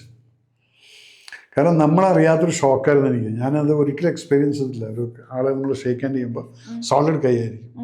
ഈ കുട്ടിക്ക് ഒരു 17 വയസ്സെന്തോ ഉണ്ടായിരുന്നു. അപ്പം ഇങ്ങനെ അഡിക്ഷനിൽ പെട്ടില്ല. ഞാനൊരു സ്ഥലത്ത് പോയപ്പം സാർ അപ്പം നമ്മളിങ്ങനെ പറഞ്ഞുകൊണ്ടിരിക്കുമ്പോൾ ഈ കുട്ടി ഇങ്ങനെ കണ്ണെന്ന് ഇങ്ങനെ വെള്ളം വരുന്നുണ്ട്, കരയുന്നുണ്ട്, ഒന്നും മിണ്ടുന്നില്ല. എല്ലാം കഴിഞ്ഞ് ഞാൻ നമ്മളെ ഇനിയെങ്കിലുമൊക്കെ നേരെ വന്ന് നോക്കാം. പോരുമേ കൈ കൊടുത്തപ്പോൾ കൈ നിന്നു. കൈ നിന്ന് ഞാൻ പെട്ടെന്ന് വലിച്ചു. എന്നിട്ട് പിന്നെ ഞാൻ കൈ പിടിച്ചിട്ട് നോക്കുമ്പോൾ എന്താ ഈ സൈഡിൽ മുഴുവൻ നമ്മൾ ഈ റബ്ബർ ഗ്ലൗസിൽ വെള്ളം ഒഴിച്ചു കഴിഞ്ഞാൽ അത് പിടിക്കുമ്പോൾ എങ്ങനെ ഇരിക്കും? അതിനകത്ത് എല്ലില്ല, അതൊക്കെ ദ്രമിച്ചു പോയിരിക്കുന്നു. 17 വയസ്സിൻ്റെ കുട്ടിയാണത് ഈ ഡ്രഗ് അടിച്ചിട്ട്. ഇതാരോട് പറഞ്ഞ് മനസ്സിലാക്കും ഈ പിള്ളേരുടെ അടുത്ത്? അപ്പം ആ കുട്ടി അതിനാണ് ഈ കരയുന്നത്. എൻ്റെ എല്ലാം പോയി സാർ, ഇനി സാറെന്ത് പറഞ്ഞിട്ട് ഞാൻ എന്ത് ചെയ്യാനെന്നുള്ളതാണ് ആ കുട്ടിയുടെ. ഞാൻ അറിയാതെ കരഞ്ഞു പോയി. മോളെ നീ എന്തീ കാണിച്ചു വെച്ചിരിക്കുന്നത്? അവളൊന്നും മിണ്ടില്ല. അപ്പോൾ നമ്മൾ ഇതിൻ്റെ ഭീകരാവസ്ഥ ഞാൻ എൻ്റെ പിള്ളേരോട് പറയുന്നത് എന്താണ്, മക്കളെ നിങ്ങളാരെങ്കിലും സയനൈഡ് ട്രൈ ചെയ്യാറുണ്ടോ? ഇല്ലല്ലോ. അത് ട്രൈ ചെയ്ത് കഴിഞ്ഞാൽ നിങ്ങൾ ചാവുന്നുള്ളത് നമുക്ക് ഉറപ്പാണ്. ഒരു സയൻറ്റിസ്റ്റ് മരിച്ചതുകൊണ്ട്. പക്ഷെ മക്കളെ അതിൽ നിന്ന് പോലും നിങ്ങളെ രക്ഷിക്കാൻ സാധിക്കും. കാരണം ഞാൻ ആൻറ്റിഡോട്ട് കൊടുത്തിട്ട് സയനൈഡ് കഴിച്ചവനെ രക്ഷിച്ചിട്ടുണ്ട് ശിവരാസിൻ്റെ ഓപ്പറേഷൻ സമയത്ത്. അത് രക്ഷിക്കാം. പക്ഷെ മക്കളെ ഈ ഡ്രഗ്സ് കരയാണ്ടില്ല, രക്ഷിക്കാനേ പറ്റില്ല. അപ്പോൾ ഇത് എപ്പോഴും നിങ്ങൾ മനസ്സിൽ വിചാരിക്കുന്നത് സയനൈഡാണ്. ഇത് ട്രൈ ചെയ്യണ്ട. നിങ്ങൾ എന്തെല്ലാം കാര്യങ്ങൾ ട്രൈ ചെയ്തിട്ടില്ല? നിങ്ങൾ പാരാജമ്പ് ട്രൈ ചെയ്തിട്ടുണ്ടോ? ഇല്ലല്ലോ. സ്കൈ ഡൈവിങ് ട്രൈ ചെയ്തിട്ടുണ്ടോ? ഇല്ലല്ലോ. അങ്ങനെ എത്ര കാര്യങ്ങൾ നിങ്ങൾ ട്രൈ ചെയ്യാത്തുണ്ടോ? പിന്നെ എന്തിനും ഈ സാധനം മാത്രം ട്രൈ ചെയ്യുന്നത്? Keep away. അറിയാതെ നിങ്ങൾക്ക് വല്ലവരും കൊണ്ടുവന്ന് തരികയാണെങ്കിൽ അതിനാണ് ഞാൻ എപ്പോഴും പറയും, എന്തുണ്ടായാലും വീട്ടിൽ പോയിട്ട് അമ്മോട് പറയണം. അപ്പോൾ ആദ്യത്തെ ദിവസങ്ങൾ തെറ്റ് ചെയ്താൽ അമ്മയ്ക്കറിയാം ഇത് തെറ്റാണ്. അപ്പോൾ പറയും മോളെ ഇനി അത് സൂക്ഷിക്കണം. ഏതാങ്കിൾ അച്ഛൻ്റെ അടുത്ത് പറഞ്ഞ് കാര്യങ്ങളൊക്കെ ഇത് നിങ്ങൾ പറയില്ല. അപ്പം ഇങ്ങനെയുള്ള കുറേ കാര്യങ്ങളാണ് മേജർ വീസ് അക്കാഡമിയിലോട്ട് വരും ഞാൻ പഠിച്ചത്.